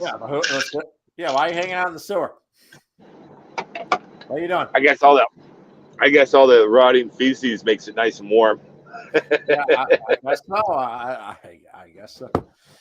And it was kind of interesting that with the Dilophosaurs, it's interesting that they were never CGI. They were puppets, just like they were in the original movie. In the original movie, the Dilophosaur is 100% a puppet. There's no digital one, and they brought it back, and they did the same thing here. But this time with 3 of them. Right, and that's another weird thing, a dumb thing about it. Dilophosaurs actually got a lot bigger than they were portrayed, but I always just assumed the one in Jurassic Park wasn't fully grown. So you could explain that. But now we got 3, and they're still all the same size they were in the original movie. And I was really weirded out by the whole giant neck frills and poison from the beginning. Because, like, I mean, is it possible that there was dinosaurs with poison? I mean, I guess. I mean, there's even There's mammals that currently use no evidence. poison. Well, there was actually like in the 80s when Dilophosaurus was discovered, there were some scientists who thought its jaw was too weak to possibly to make kills, but and thus a theory was proposed that that it must have been venomous because there'd be no other way for it to kill. But that has been thoroughly discredited over the years. That Michael should have been Crichton, thoroughly obviously, discredited instantly. yeah. Michael Crichton, obviously, he read that research and he incorporated that in his novel. He made the Dilophosaur venomous, and then the movie gave it a frill. And I know that extinct animals did probably have like weird skin frills or things like those inflatable sacks of the Dreadnoughtus in Prehistoric Planet, for example. But the thing about the frill though is it resembles that of a frilled lizard. The reason why frilled lizards have that frill is to make themselves look bigger for in case a larger predator comes and attacks them. Dilophosaurus was the biggest predator in its environment. It would have had no need to puff up itself in case a bigger predator attacked it. Right. And now those are tactics that purely exist for small animals, and they're startles tactics, you know? Yeah. But on top of that, they wouldn't use that on something they're hunting. That's just a waste. Right. And well, or you could say, well, what if it's for like sexual display? The problem with that is it had crests on its head. It already had a display structure. It didn't need two. Right. On top of that, it's a display feature that also makes it look bigger. Yeah. Like head crests are used by creatures to like. A lot of them will line it up to make themselves look bigger, scarier. Like, ooh, I have a horn. Ooh. And Dilophosaurus's real head crests actually were probably larger than the ones in the movie because the ones that we have were like broken off and probably had like keratin on top of it. So it probably had bigger head crests than the way that it's portrayed in the movie. Man, dinosaur head crest got funny as hell sometimes. And nothing compared to pterosaur head crest. I mean, the Barbiolodactylus you see in Prehistoric Planet, that thing has a head crest that's like 2 feet tall. I'm like, how did that thing hold its head up, much less fly? No telling, bro. Like, that had to be the most hollow and flimsy of bones in the entire body, and that's saying something for a flying creature. Yeah, the head crests on pterosaurs were truly bizarre things. Oh, another thing. Speaking of pterosaurs, the Quetzalcoatl that could, with its beak, rip through folded steel. Why would any flying animal deliberately try to attack a plane? It makes no sense. Birds sometimes get hit by planes, but by accident. Right. And, like, don't get me wrong, the Quetzal looked really cool. I liked it visually, even though it wasn't totally accurate. But yeah, actually, it was actually one of the more accurate creature designs in the Jurassic. Oh, it definitely was. I think it was I think it was on the larger side, much larger side of ones that we have seen. But even so, like, yeah, it's a movie. But like his claws and beak ripping through hardened steel like it's butter. That's no. That's dumb. Like, and even if he could do that, let's just say magical, mystical world where he could do that. He's not doing that in the air where he doesn't have a strong leverage point. All he's going to do when he does that is push him and the plane to the side. But why is this animal doing this? Why is it attacking a plane? What's it want? What's its purpose? I think the Quetzalcoatl was their aerial defense. Yeah, that's how animals work. They just dive bomb themselves for aerial defense. Yeah. Because they didn't say they had. There was one line about them having missiles, and then immediately Quetzalcoatl.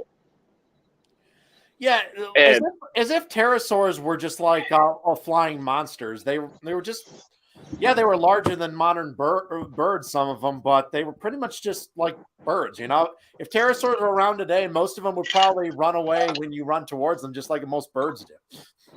Even the big scary ones. Well, no, the big ones might if you went up to a Hepsagopteryx and said, "Hey, fuck you," it might fucking eat you because it's enormous. Yeah. But Well, usually not the really, really big. The really, really big ones will just say "fuck you" back.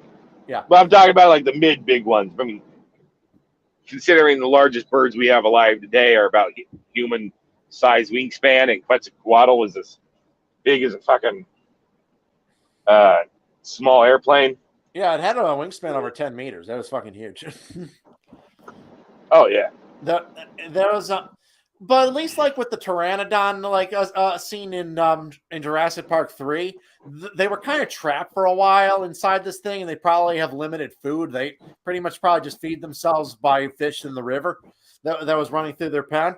So, kind of with their limited food supply, them being desperate enough to attack humans actually kind of made sense. Right. No, that did kind of make sense. But this is different. This thing in the middle of the air attacks a fucking plane for no goddamn reason. Yeah, and it's a hardened steel military plane. Keep that in mind. That wasn't no commercial plane. That was military. Yeah. Right? So, and its beak just slices right through. It doesn't even slow down. Yeah. Yeah, that's a weird thing about these dinosaurs, that one moment they'll have ridiculous superhuman strength, and then the next minute they won't. Again, back to Jurassic Park 3, when the Spinosaurus is strong enough, is fucking Kryptonian to bust through a steel reinforced fence in one hit, just run right through it, and then they lock this door behind it, and it bangs on the door and can't get through. I'm like, you were strong enough to go through heavily reinforced steel, but that door stops you? Fuck off, movie. Yeah, steel and cables that are thicker than my arm. Keep in mind, cable is stronger than plain steel. This isn't happening. Fuck. Yeah. But it was just, there were so many such dumb things. Dumb will find a way. Right? But one thing I do dislike that they did with Grant and Holly, their name's Holly, right? I can't remember right now.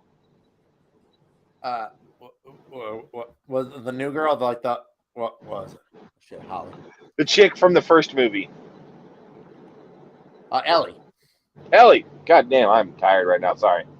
Ellie was that instead of making them both elderly people who have figured out a way to be happy in their lives, or who are in a situation, they had to randomly give them another romantic involvement by making her divorce her husband, even though she has kids and she's old school. Honestly, I didn't really care about that, because whatever. Well, the thing is, them being Alan and her being a couple was always kind of weird. One, there was a weird age gap between them, and two, in the book, Ellie Sattler was just his student. Alan Grant was like an old widower. Right. No, but no, what I'm saying is it's weird that they had to have a romantic tension there between them. They're first off, we both know Grant at his advanced age ain't getting it up. Hey, I'm sure Biosyn has invented super advanced Viagra with some Cretaceous DNA they found. That's when they milk the T-Rex.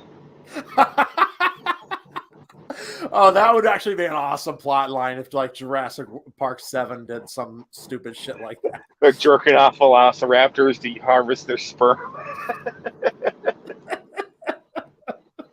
Oh man. Although that is one question I really do want answered, is how did T-Rexes mate? What were their genitals like in brontosaurs to get around that giant body?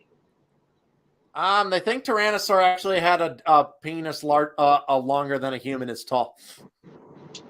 Well, good for him. Yeah. So. But what about Brontosaur? That thing would have to be have to be half his body length. Pretty much. Turtle's cock is half the length of its body. And terrifying looking. Yeah.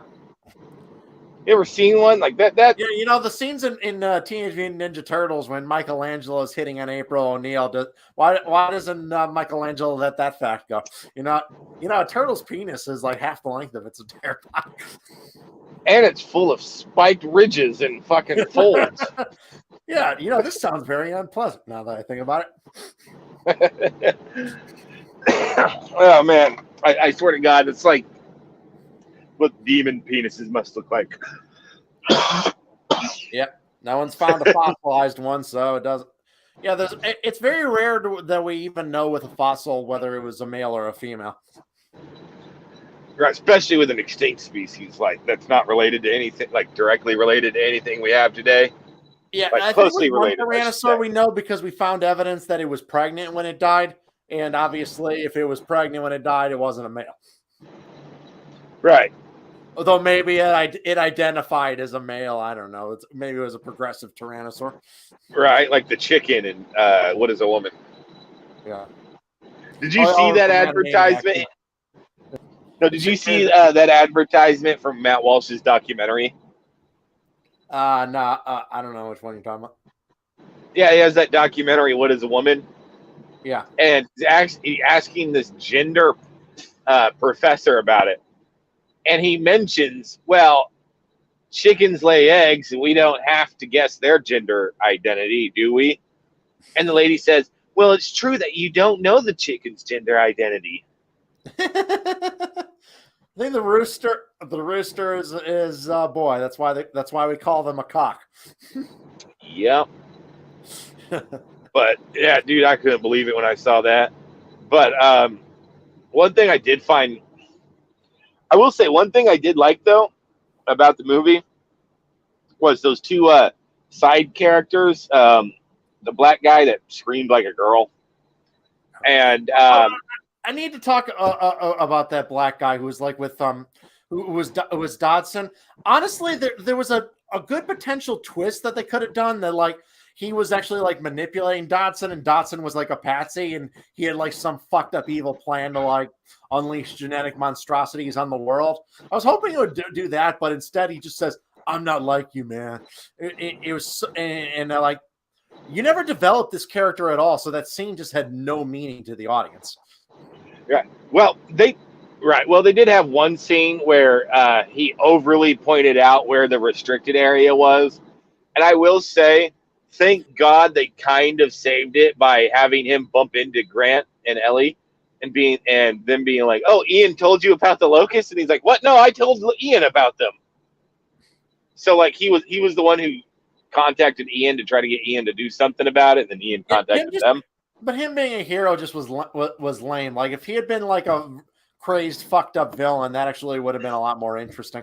But I wonder if it was just Hollywood wokeness, like you can't have the black guy be the villain because that's racist or something. I don't know. Well, I thought because you remember that one, I can't remember his name, but the black guy who in the previous movie screamed like a girl.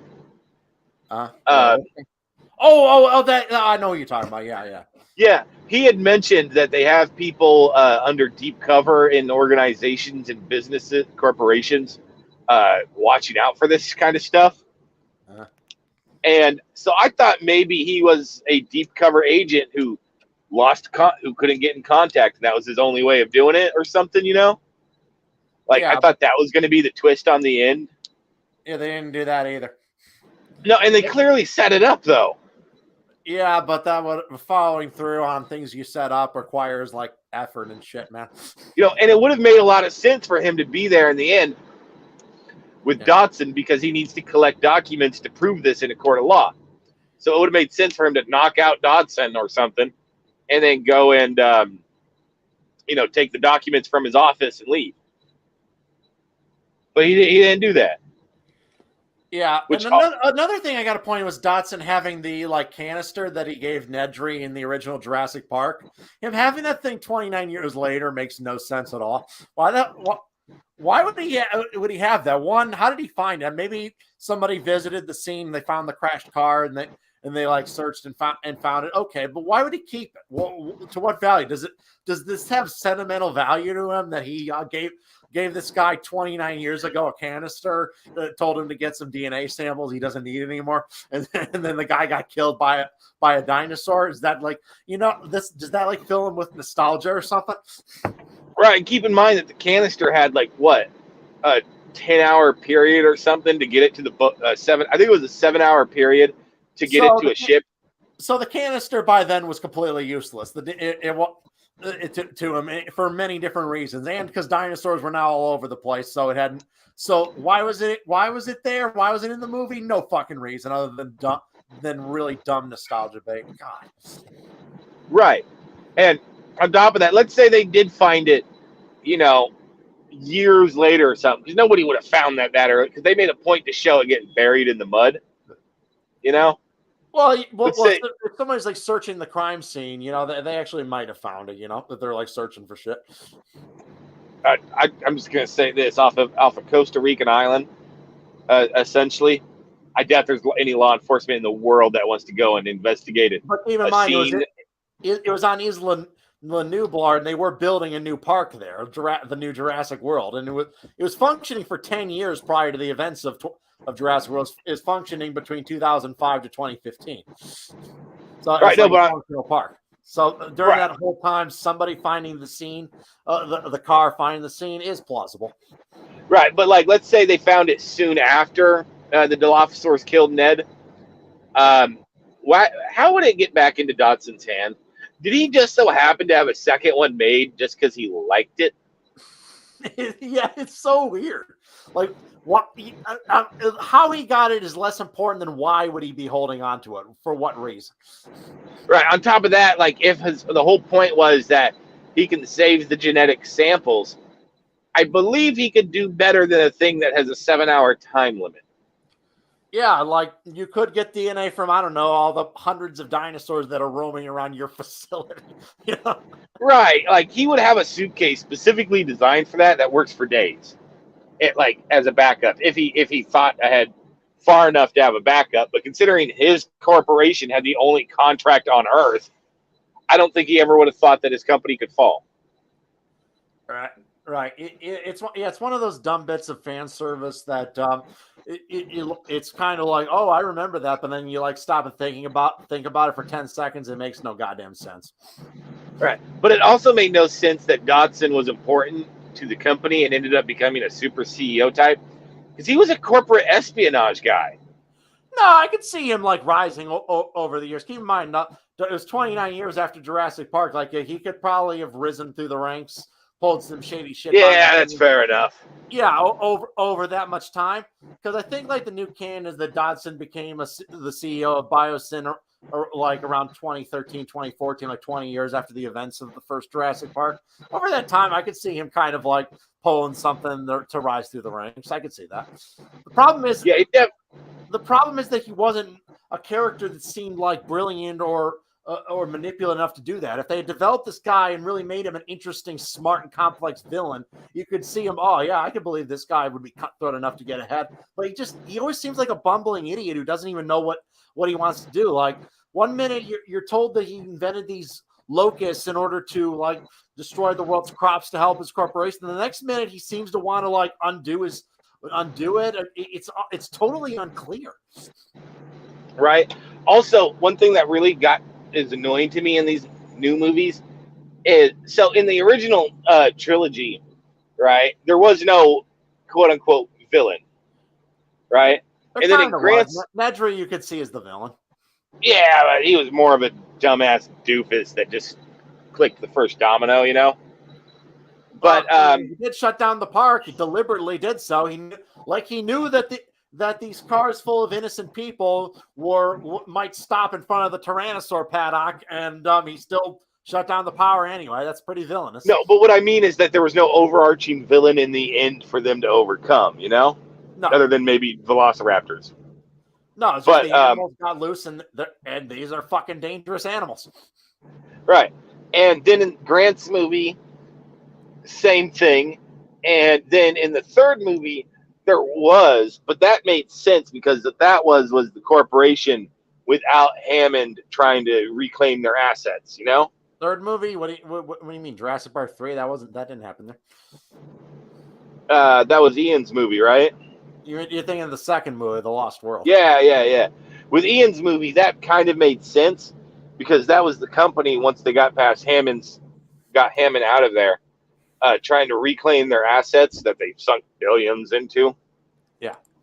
You know, Oh but yeah, even then, that they weren't that so totally much makes sense. villains as much as they were just really stupid actors.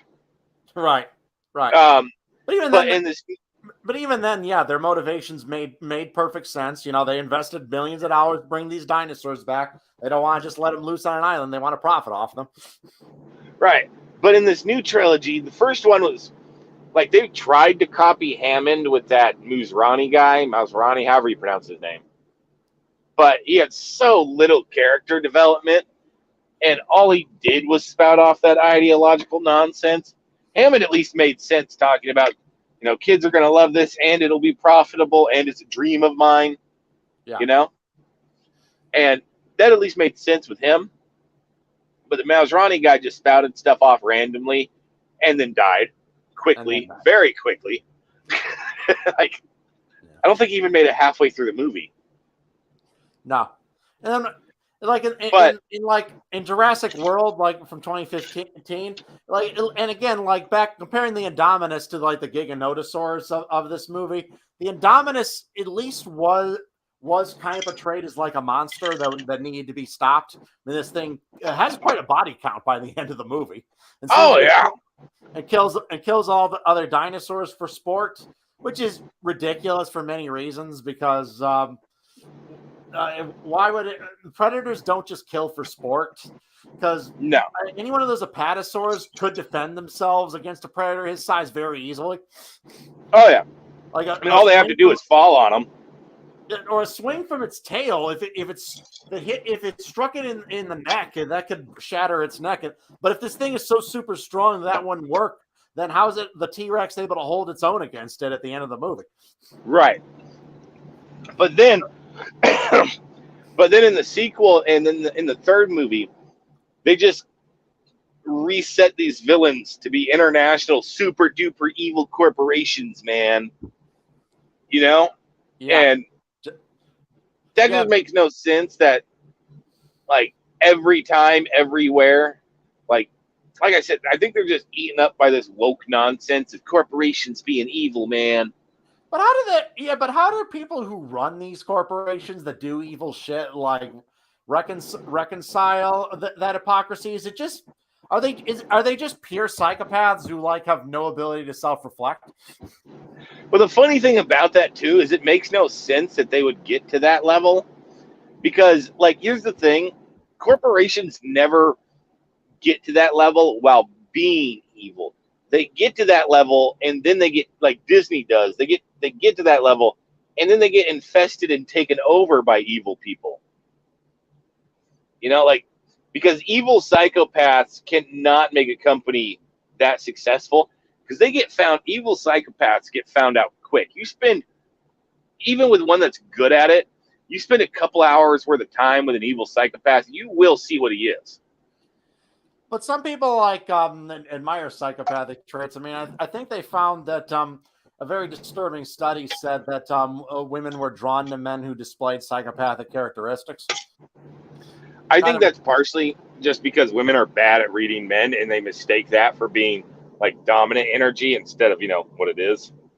Well, it kind of is dominant energy because psychopaths are like the way they are because they have way too much self-confidence. They have so much confidence that they see themselves as like the universe's gift to humanity.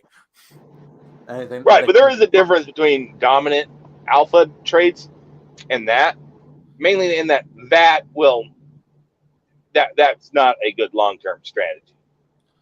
Well, obviously not. If it was a good long-term strategy, then most people would be psychopaths, but they're not in the real world.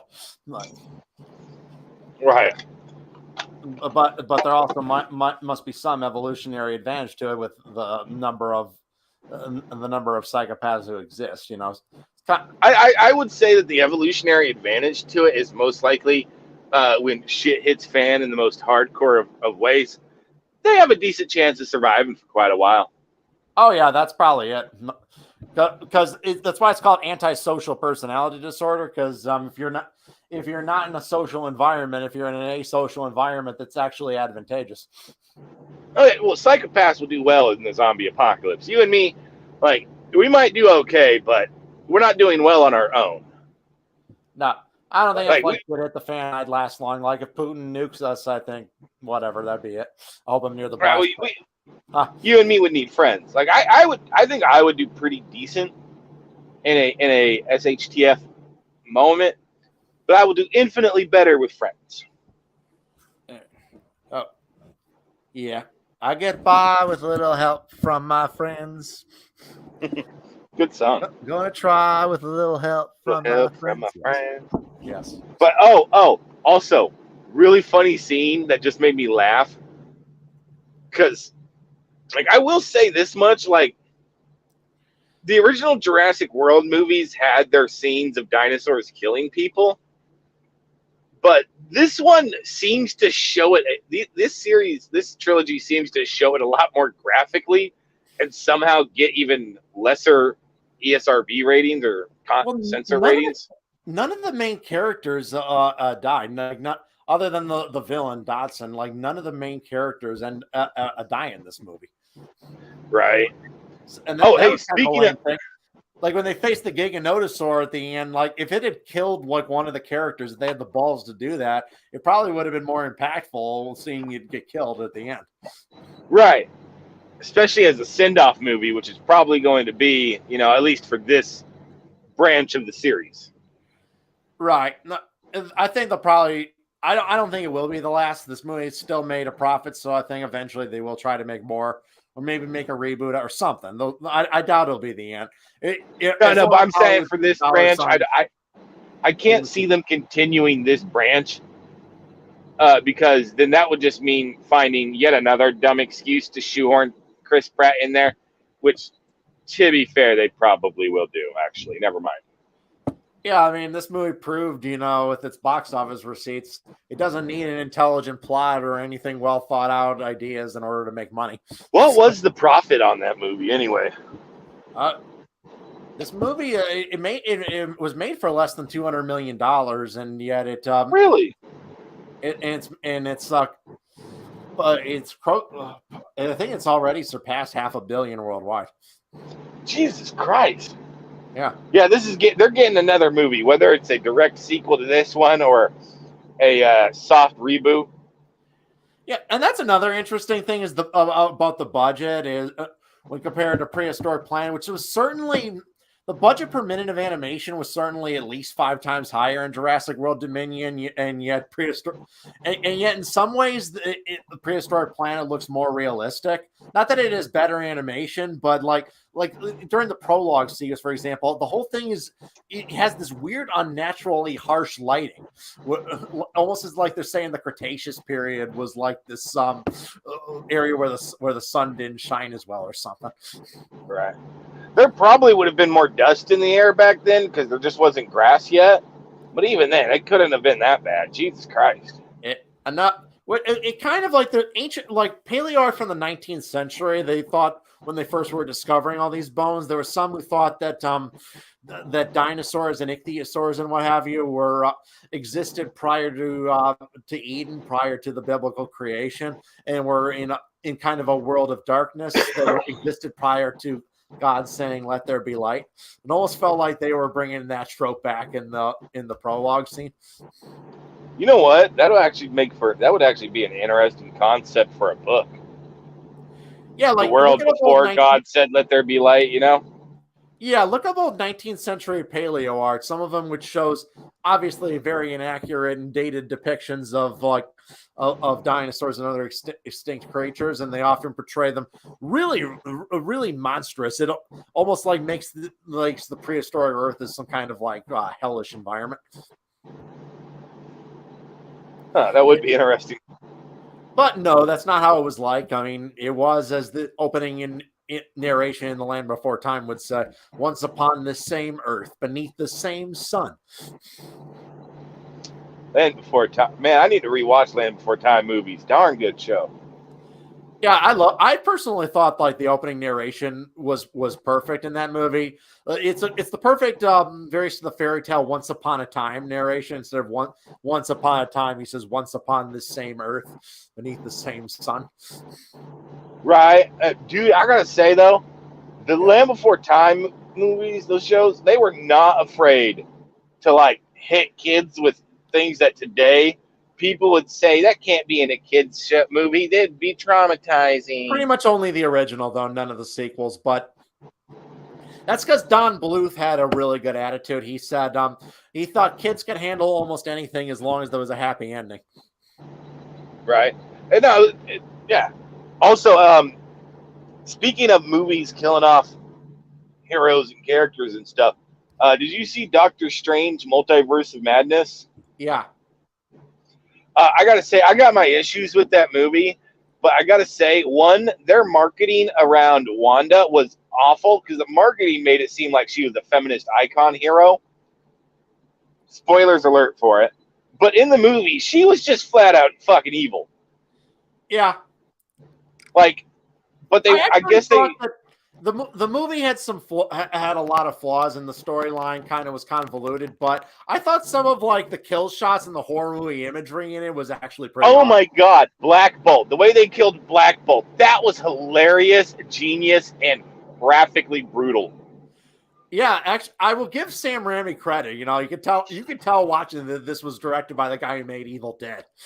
Right, like just the way they killed Sam Raimi and Reed Richards, like, and the way Reed Richards died, horrified, screaming in pain the whole time.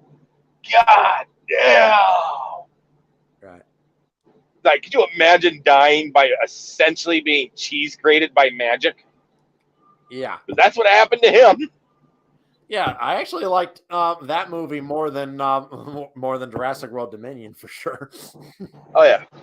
Even though it wasn't that good either, it had the plot was really messy and really convoluted and hard to follow at times. Yeah. But I will say this much: what they did right in that movie, as compared to the WandaVision TV show, was they accepted the fact that Wanda's now a villain. Hands down, she's a villain. Right. The WandaVision TV show had her do, honestly, some of the most evil shit I've ever seen, but they weren't willing to make her a villain. No, yeah, I thought she made a threatening antagonist for sure. Oh yeah, but and my God, they were not afraid to kill people off in that movie either. Well, I gotta say it's a that is multiverse movie. Since you have alternate versions of them, and rather than the main MCU ones, they feel more free to like kill them off in graphic ways, in ways that you wouldn't do if these were like the main heroes we've been following. dude, the way they did Professor X. Oh my God. Yeah, yeah. Like her killing of the Avengers in that universe, that was brutal as it gets. Holy crap! Yeah, absolutely. And But back to Dominion, another yeah. bit of fan service we didn't talk about. Remember the 3 Tyrannosaurs at the end? Apparently, according to the director, that's the same Tyrannosaur family from the Lost World, but with the infant, the hatchling from that movie, now full grown, standing with his parents. 25 years later, that makes no sense. Where they've been the last few movies, if they've been around. Right. Well, also on top of that, like, sure, they probably wouldn't go out of their way to kill their own child, even if he's an adult now, except that they might be different reptiles, but they're still reptiles. Even reptiles that are parental get murderous real quick once their children come of age. Yeah, so him just kind of hanging out with his parents, yeah, it didn't make a lot of sense. Wait, so does that make him the T-Rex equivalent of a basement dweller? Pretty much, yeah. Yeah, Again, that's another bit of fan service that they added because it references an older movie. Someone was probably thinking, "I want to see the Tyrannosaur family from the Lost World. I haven't seen them in a while. How are they doing? Okay, they're fine." Right. So, Also, that's one thing that really annoys me is they never go back to the second island. Isla Sorna, yeah, they pretty much, I guess, yeah, they don't explain very well what happened to that island. Like, particularly like in the last movie when they're wanting to take the dinosaurs off Nublar, the volcano. I'm like, can you just move them? Wouldn't just moving them to Isla Sorna be the easy way to do that? There's already a bunch of dinosaurs there. Right, and I get that the villain in that was trying to sell them off to the highest bidders and at disturbingly low cost. But honestly, yeah, but why Claire or any of the other main characters not say, why not put them on Isla Sorna? Right, like why wasn't that the rich dude? Wouldn't be aware of Isla Sorna's existence. Right, that should have been the rich dude's cover to tell them that's what he's doing. Yeah, but that would again be an intelligent bit of writing that no one writing these movies gave a shit about. Or why is it that Biosyn is, placed in a quote unquote, valley that the dinosaurs can't get out of? First off, the dinosaurs can be really small, so they can get out of there. Like, you can't tell me that little velociraptor who can swim in freezing water can't walk over a mountain. But yeah. Also on top of that, like, why didn't Biosyn just place the sanctuary on the second island? Because that makes sense. They don't need to invest in walls. Because that would make too much goddamn sense. Watch for the new series that they come out for it. They're going to remember that island exists suddenly. Yeah, well, right.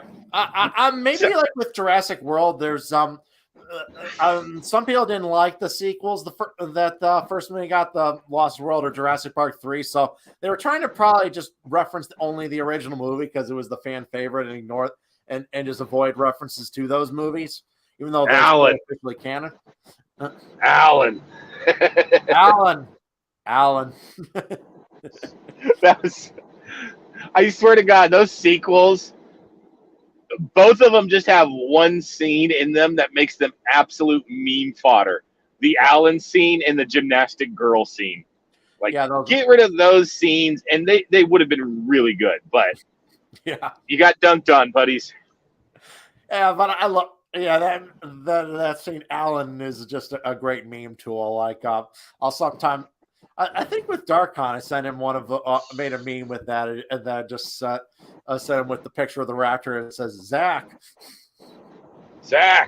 I think I did that like a couple of years ago. Zach. That's pretty funny. Yeah, I thought it was. But no, like, I will say this much: if you just want to turn off your brain and watch stuff happen, I guess it's all right. This movie, but I mean, it's not the worst thing. It's not like the worst thing ever. I'm not all right. I guess in terms of running a franchise into the dirt, I'll say it's a masterpiece compared to 2018's The Predator. Oh God! Don't that's traumatic. Okay. Yeah. Compared to that unmitigated piece of dog shit, this movie was amazing. If you want to compare it to some of the lowest examples of Hollywood.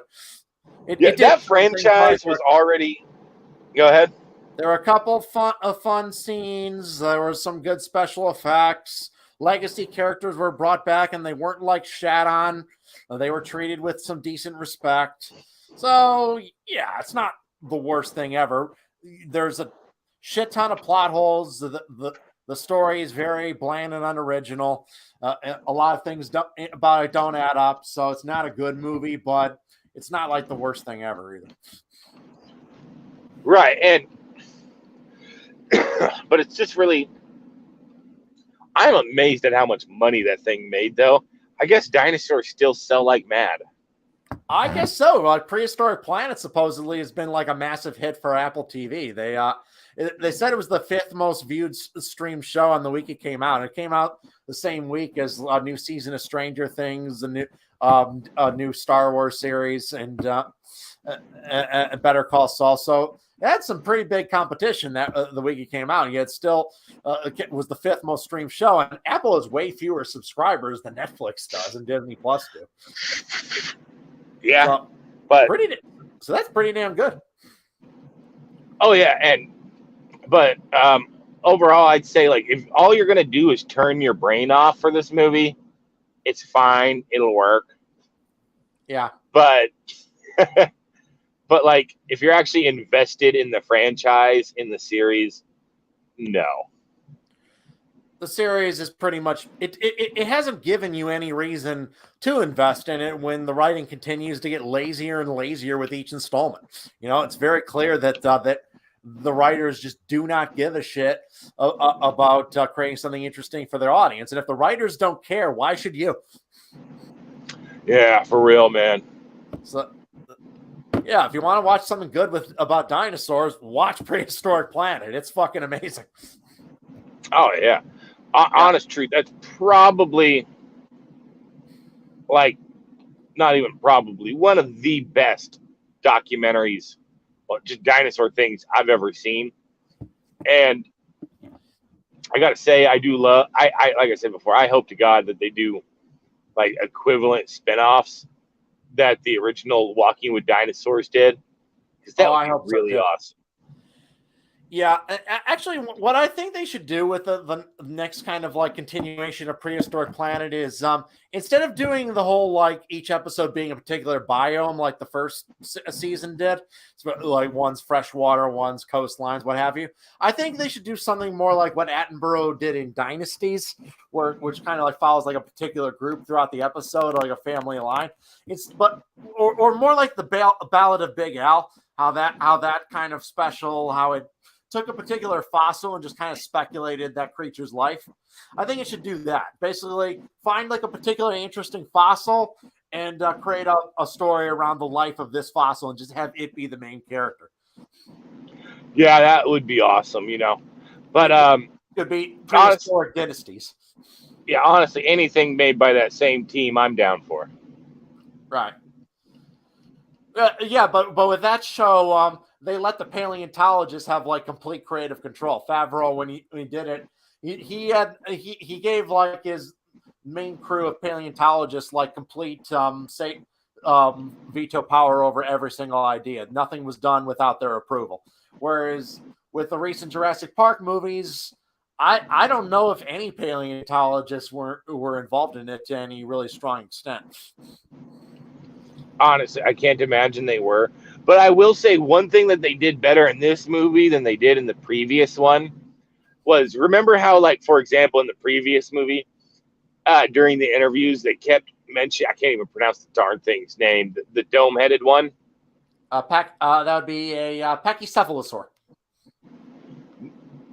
No, but it was a specific species with a different. It had a more complicated name, didn't it? The dome-headed one, I believe, is a pachycephalosaur. Yeah, but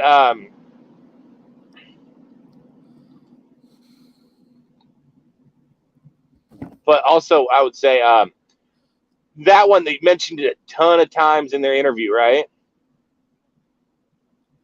And then the no, but then it showed up in the movie for like one scene. Yeah, that scene was goofy as hell too. Like the thing almost has a Lego Looney Tunes esque like banging on shit, and people are flying in the air like I expected Looney Tunes music to start playing. Right.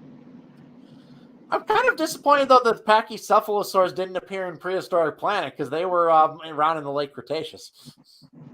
And honestly, they're very weird compared to the other animals of their time too. Yeah, the dome heads, they do believe it's kind of similar to like bighorn sheep today. They would have butt heads with each other with them. And there's evidence for that too, because we found like evidence of like concussions and other head trauma, which indicates that they were banging their heads against each other. Right. And plus, like, how many bipedal herbivores are there really, like, that were also like there was a decent amount, true, but were also mid small size like these ones were for the most part. and they just had a weird, they're pretty big. They're a bit bigger than they were in the Jurassic Park movies, a little bit. Right, but they were also just a weird, goofy-looking creature in general. Oh yeah, definitely. They were an interesting creature. Remember the Lost World actually featured one like ramming into a jeep and like sending sending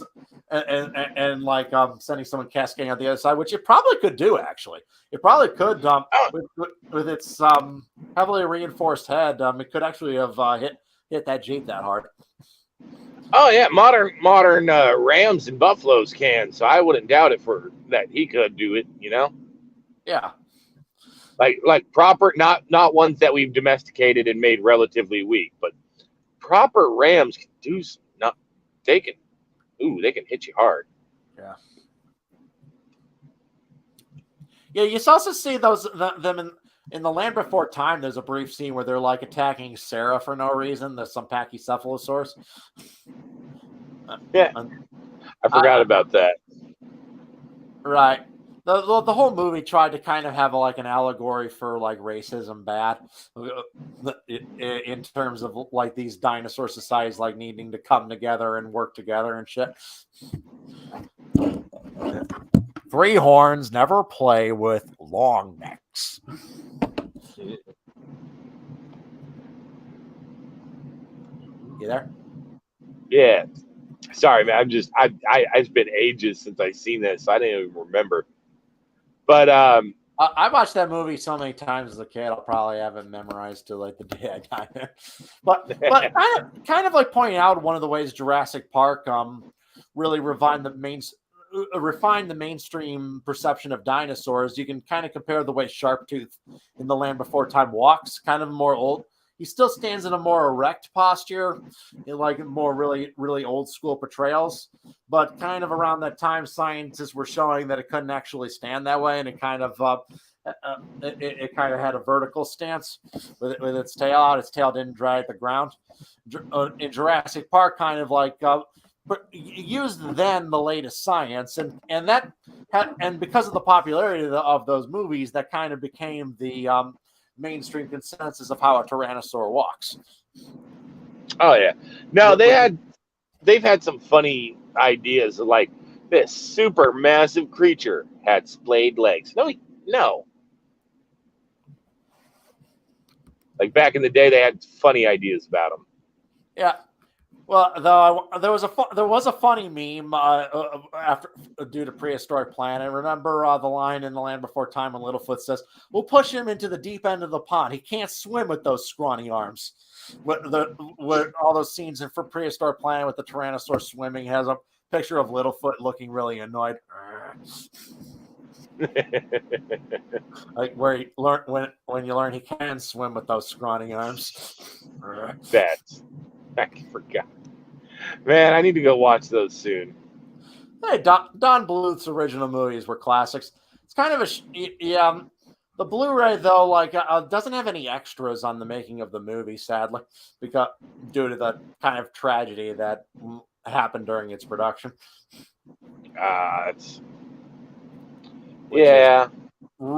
Really, really horrible, and supposedly traumatized the crew. I don't blame them.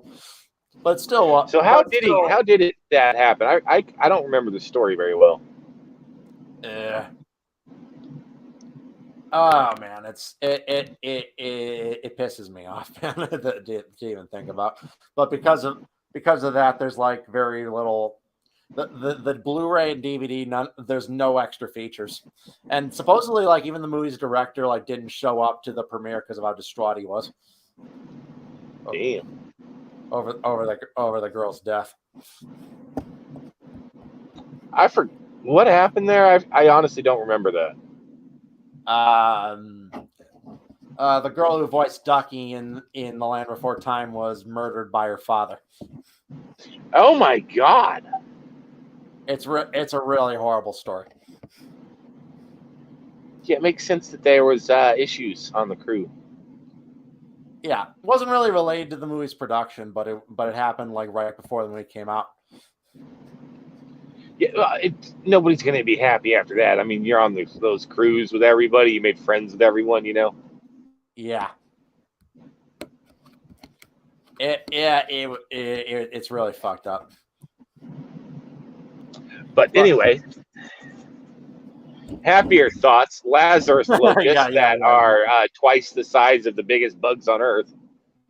Right. Actually, more like 3 times. It's kind of talking about how Jurassic Park changed the dinosaur mainstream, comparing the kind of the stance of the sharp tooth in that, which was how like tyrannosaurs and other big like theropod dinosaurs and pretty much all movies prior to Jurassic Park always had the upright stance. Jurassic Park was really the first movie that had the more scientifically correct stance and made it the mainstream. Right, had them doing that horizontal stuff. Yeah. Though in one way, the Land Before Time version was actually more accurate than the Jurassic Park version because the sharp tooth in the Land Before Time had lips, and now scientific consensus supports that tyrannosaurs did, whereas the Jurassic Park version lacked them. Right.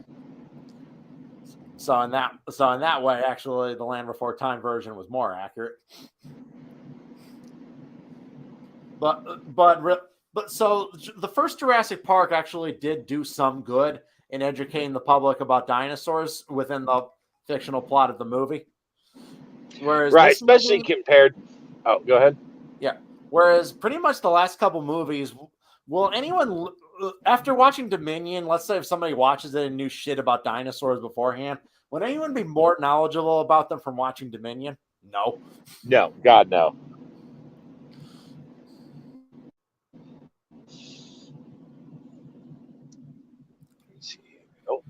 No, absolutely not. So it kind of shows how back when they made the original movie, they gave a shit about the science much more than the newest installment. Right, they took a bunch of freedoms with it, obviously, but they at least cared more. You know, like you could tell. Yeah, there was some creative liberties, but they followed the science pretty decently. A good example. One of like when they were doing like previs, kind of stop motion previs, the various scenes with the dinosaurs. One of the animators was gonna have the raptors like sticking out their tongues like snakes, and like to give them forked tongues that they would like constantly taste the air with, like a snake does. And paleontologist Jack Horner, to his credit, he saw that and he said, "Nope, they did not do that. Get that out of the movie. Don't you dare." Don't you dare. Yeah, we know they didn't do that. Dinosaurs weren't lizards. They weren't snakes. They certainly did not do that. Yeah, being a reptile doesn't mean you a lizard. Yeah, they weren't. So, and of course, in the final movie, the raptors do not do that.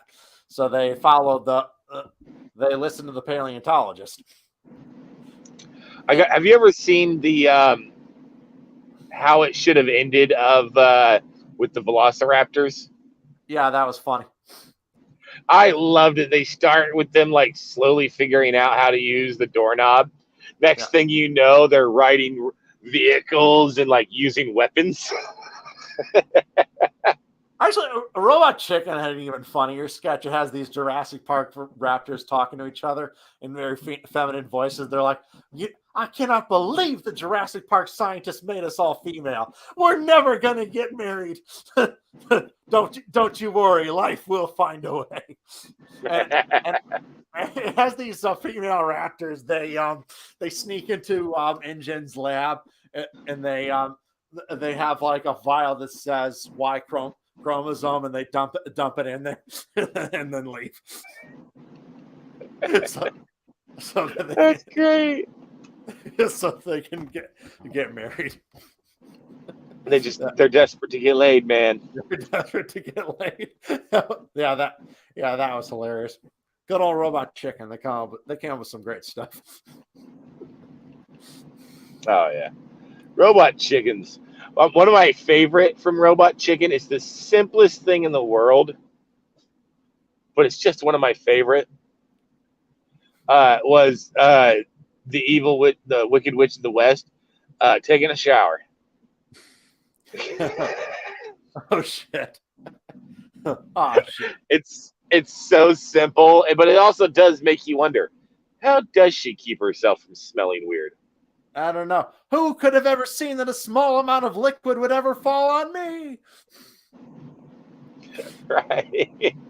Or what? The sketch they did with Billy Joel was funny as fuck. Billy Joel at a bar, and he's like, "I'm looking for inspiration. What's your name, son?" He says, "My name's Davy. Davy, lovely to meet you. What do you do for a living, Davy?" "I'm in the Navy." "The Navy? Really? That's really awesome. How long you think you'll be doing that?" He says, "Probably for life." And then he's like, "Wait, you're Billy Joel. You better not be stealing my life story for a song." "Oh, I wouldn't do that." He knocks over the back of the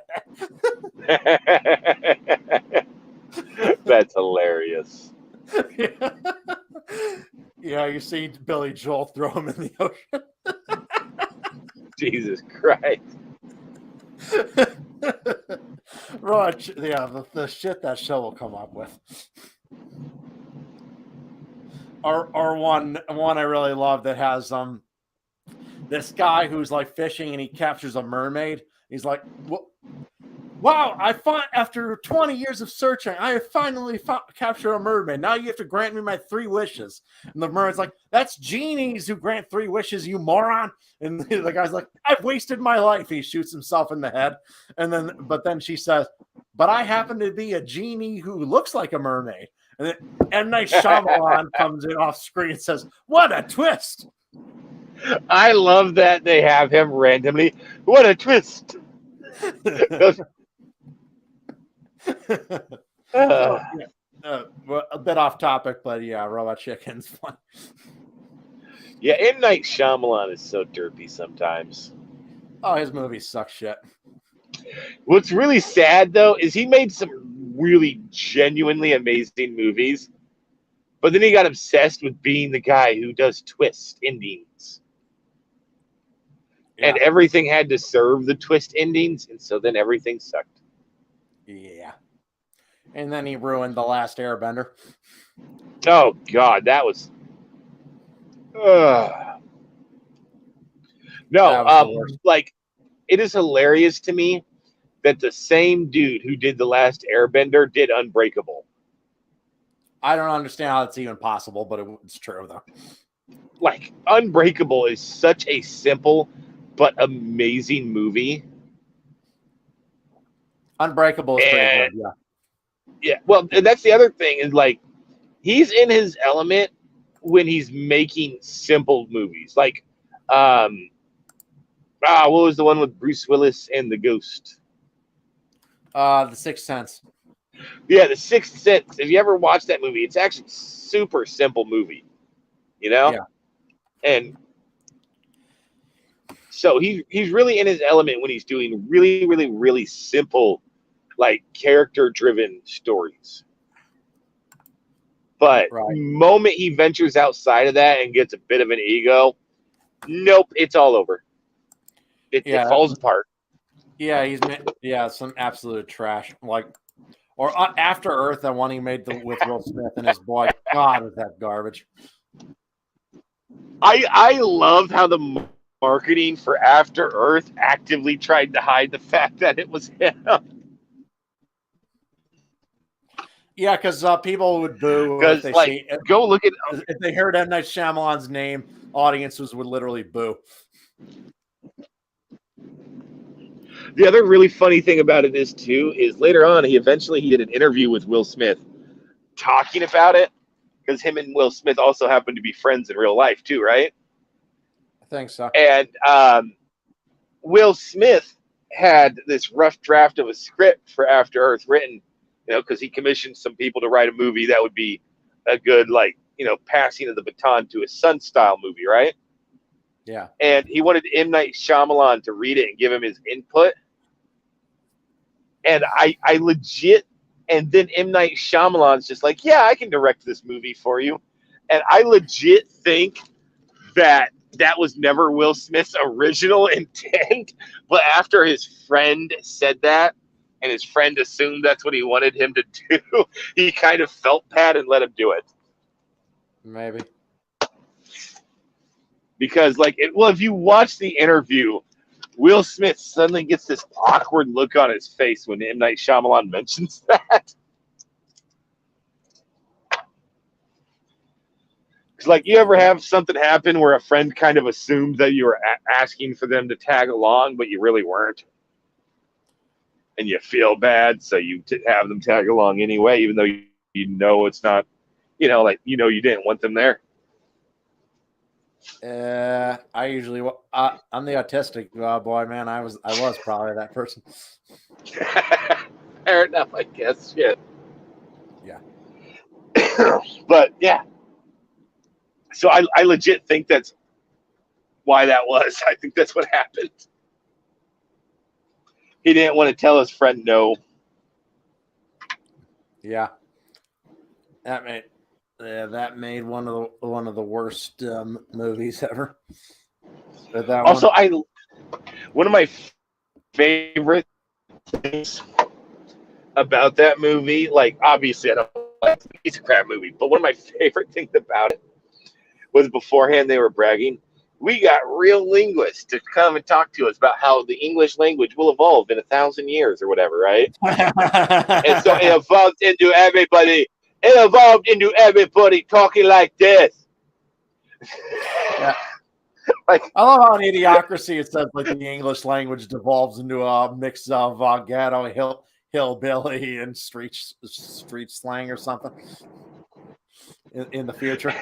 And linguists from After Earth agreed.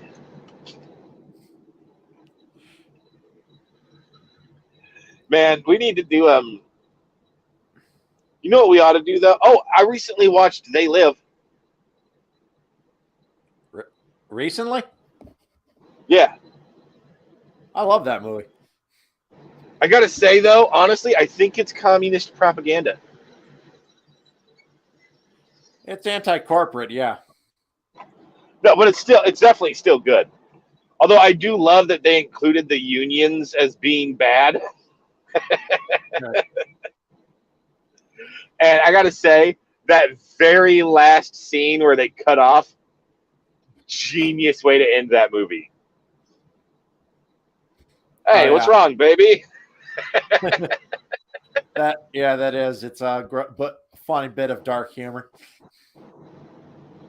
Like,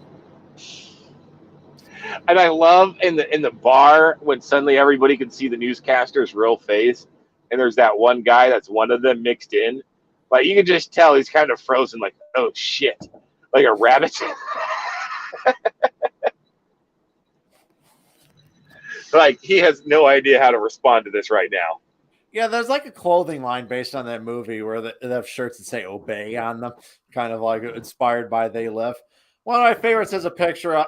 One subversion of that is a picture of a tank man in front of the tank at Tiananmen Square and says "Disobey." Nice. Yeah. But no, but overall, it actually was a really good movie, and I gotta say, the fight scene in it between the two main characters, damn good fight. It lasted a while too. Right, and it like there was some. It must have been tough to take down Goliath. And like, my kind have no names, but you humans call me Goliath. My awesome voice makes human women orgasm at the sound of it.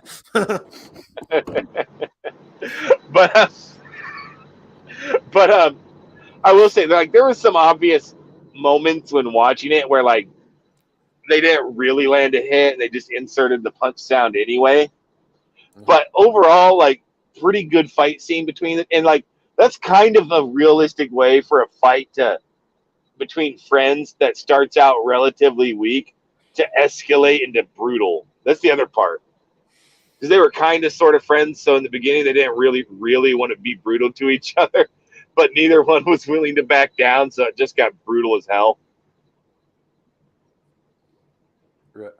Yeah, I remember that scene. I haven't watched that movie in a while. I need to again because that's a really good movie. John Carpenter's movies are all awesome, to be honest. Yeah, well, he's I don't remember a lot of his movies, but the ones I've seen, they're kind of like They Live in that. Huh? The Thing. The Thing, yeah. Well, they seem to be like really simple, but they escalate hard. Yeah, Yeah, that movie, like the creature effects in that movie hold up really damn well. And they're really nasty. So Oh no, I will never forget the first time I saw them trying to revive their one friend, and then his stomach opens up mid plunge to give him the zaps. That actually startled me. I was like, ah, oh yeah, that whole thing. yeah.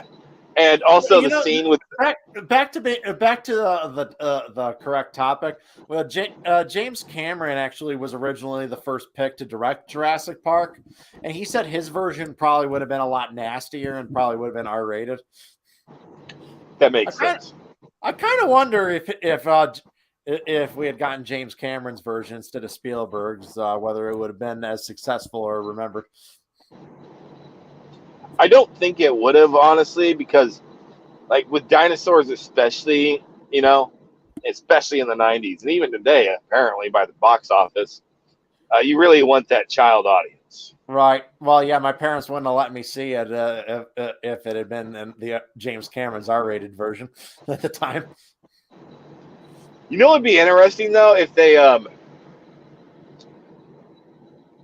do a soft reboot. It'd be interesting. Get James Cameron to make an R-rated version this time, or somebody who's really good at R-rated stuff. Yeah, but that would And actually require some originality, and this franchise clearly shown on a version to it. right, but what would be really interesting, dude, is like show like tribal Africans having to deal with the fact that on the Serengeti there's suddenly triceratops and carnosaurs or whatever. Yeah, like the viral marketing campaign, like just showed like what are designed to look like cell phone videos of people just encountering dinosaurs at random places. I thought that's what the movie was going to be, like just kind of like about people encountering dinosaurs and like just set loose in the world. But again, they didn't feel a need to do that. They felt like they just wanted to do the same old shit that every previous movie did instead. Right. And like I get that Chris Pratt is one of the few big office drawers right now. Because honestly, there's not a lot. Like even Chris Evans isn't a guarantee of drawing views. You notice that? He kind of did that himself. He kind of made himself cantankerous. Most of the general audience likes Chris Pratt because he seems like a cool dude. Whereas I personally can't stand Chris Evans anymore. I think he's a douchebag. Yeah. Well, I remember a couple years ago he tried to set up that. Well, a couple years ago he tried to set up that organization to reach across the aisle and bring people together in politics, and then it just instantly devolved into insulting the right wing. Shocking. And yeah, it died so quick because of that. Because some people were interested, and then they saw what they were actually doing. They're like, "Nope, screw you." Yeah. Like not even Hollywood and journalist leftist could bring themselves to try to prop that up. You know. Okay. But and I haven't seen the new Lightyear movie, but I heard like the story like denigrates fathers and stuff. I've heard some horrible things about it. Yeah, right now, like I will say one, huh? It seems out of character for Pixar. Just a couple years ago, they released Onward, which was a love letter to fathers. Right, and Finding Nemo, yeah. all right. Well, they made a lot of their movies are, and like their movies are specifically, especially as of late, their movies are hardcore. Like they've always been kind of family oriented, but specifically family structure oriented. You know, Right. like have you seen Encanto? That wasn't Pixar, but yeah, I've seen it. Oh yeah, that was Disney. You're right, but yeah, I'm being derpy, Like, but a lot of their people are saying that like the backlash to Lightyear is like homophobia over the lesbian kiss, but there was a lesbian character in Onward, and no one gave a shit then. well, nobody really cares until you try to make it a central point. And Well, I pointed this out on Twitter before I got the ban. Was Yeah. I said, let me just point something out about the marketing. Only two things I know about this movie is that it's Buzz Lightyear and there's lesbians. Right. And the fact that like that marketing team needs to be fired and never find a job in Hollywood again. That is awful. Well, yeah, pretty much. Well, the thing is, though, it may have had a lesbian character, but the movie's main story was clearly a love letter to traditional families. I mean, no one really cared about it. I mean, I didn't hear anyone complaining at the time. Okay, no bullshit did a video whining about it, but he's a fucking idiot. He's the same idiot that takes a one-off line. He took a one-off line from that Spider-Man movie and said the entire thing is SJW nonsense. And it's like, dude, they put that in there just to make Hollywood shut the fuck up. I guarantee it. That single line where they're like, me and DarkCon, we did a fun video response to his response there, and the stupid takes that dumbass said. He said that like they should have put a character with a MAGA hat in the movie. I'm like, you fucking idiot. That'd have been so stupid if Disney had done that. Yeah, no, and like I understand, like in the Spider-Man movie, they had Zendaya say that one line about, "Oh, this thing was built by slaves," you know. But at the same time, they had the security guard be like, maybe," you know, like they didn't 100% confirm it because honestly, it may not have been. The records just aren't great from back then. Probably it may be true, but you know. Right. Sadly, the case with a lot of ancient structures, man. Right. But also at the same time, quite literally, that was the only line that I can think of in all of the Spider-Man movies that was on all SJWE. Yeah. But I'm saying like no one who's not a moron complained about the lesbian character in Onward is what I was just saying. You know, I just pointed out one guy who did and he's stupid. He's really stupid. Right. Yeah, but yeah, nobody cares about that stuff until you start shoving it in their face like they did. Right. Like if you're gonna shove it in my face, yeah, I'm gonna be like, you know what? I don't like it. Not because of lesbian kids. I think it implied that what was her name? The black woman who was introduced in Jurassic World Dominion. There was a line that kind of implied she was a lesbian, but no one cared. The line where she likes redheads too. And then at the end, yeah, and then at the end during the wrap up, they have her talking to a redhead about the adventure. Yeah. So like obviously lesbian. Oh, yeah. But she could have been a more interesting character, but it's kind of like such a cliche. You run across a random smuggler and she happens to have a heart of gold willing to help you, yada, yada, which was annoyingly stupid. Oh, yeah, that one cliched line, not doing nothing isn't enough. I'm like, that's such a cliche. Yeah, that was so... Yeah.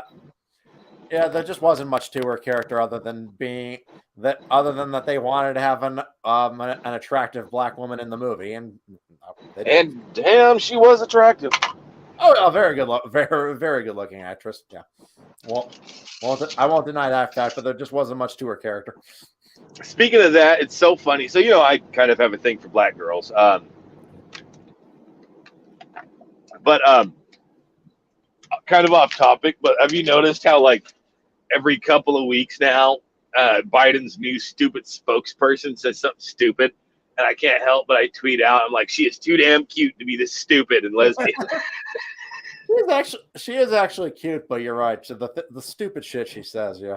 Like, I don't care how good looking a woman is. If she says shit this dumb, ain't doing it for me. I don't know. I've hung out with women and then they say something that's just incredibly stupid, and it's like, look, you might be a 10 out of 10, but you're instantly a moron. It's not really something stupid that like will like really turn off. If it's something that indicates that she's like dangerous or crazy, or I'm like, okay, no. Oh yeah, that too. Like, yeah. No, biggest red flag I ever got from a chick. She complained about every ex-boyfriend she ever had as a violent person, and I'm just like, I don't think 4 guys in a row are all going to be violent.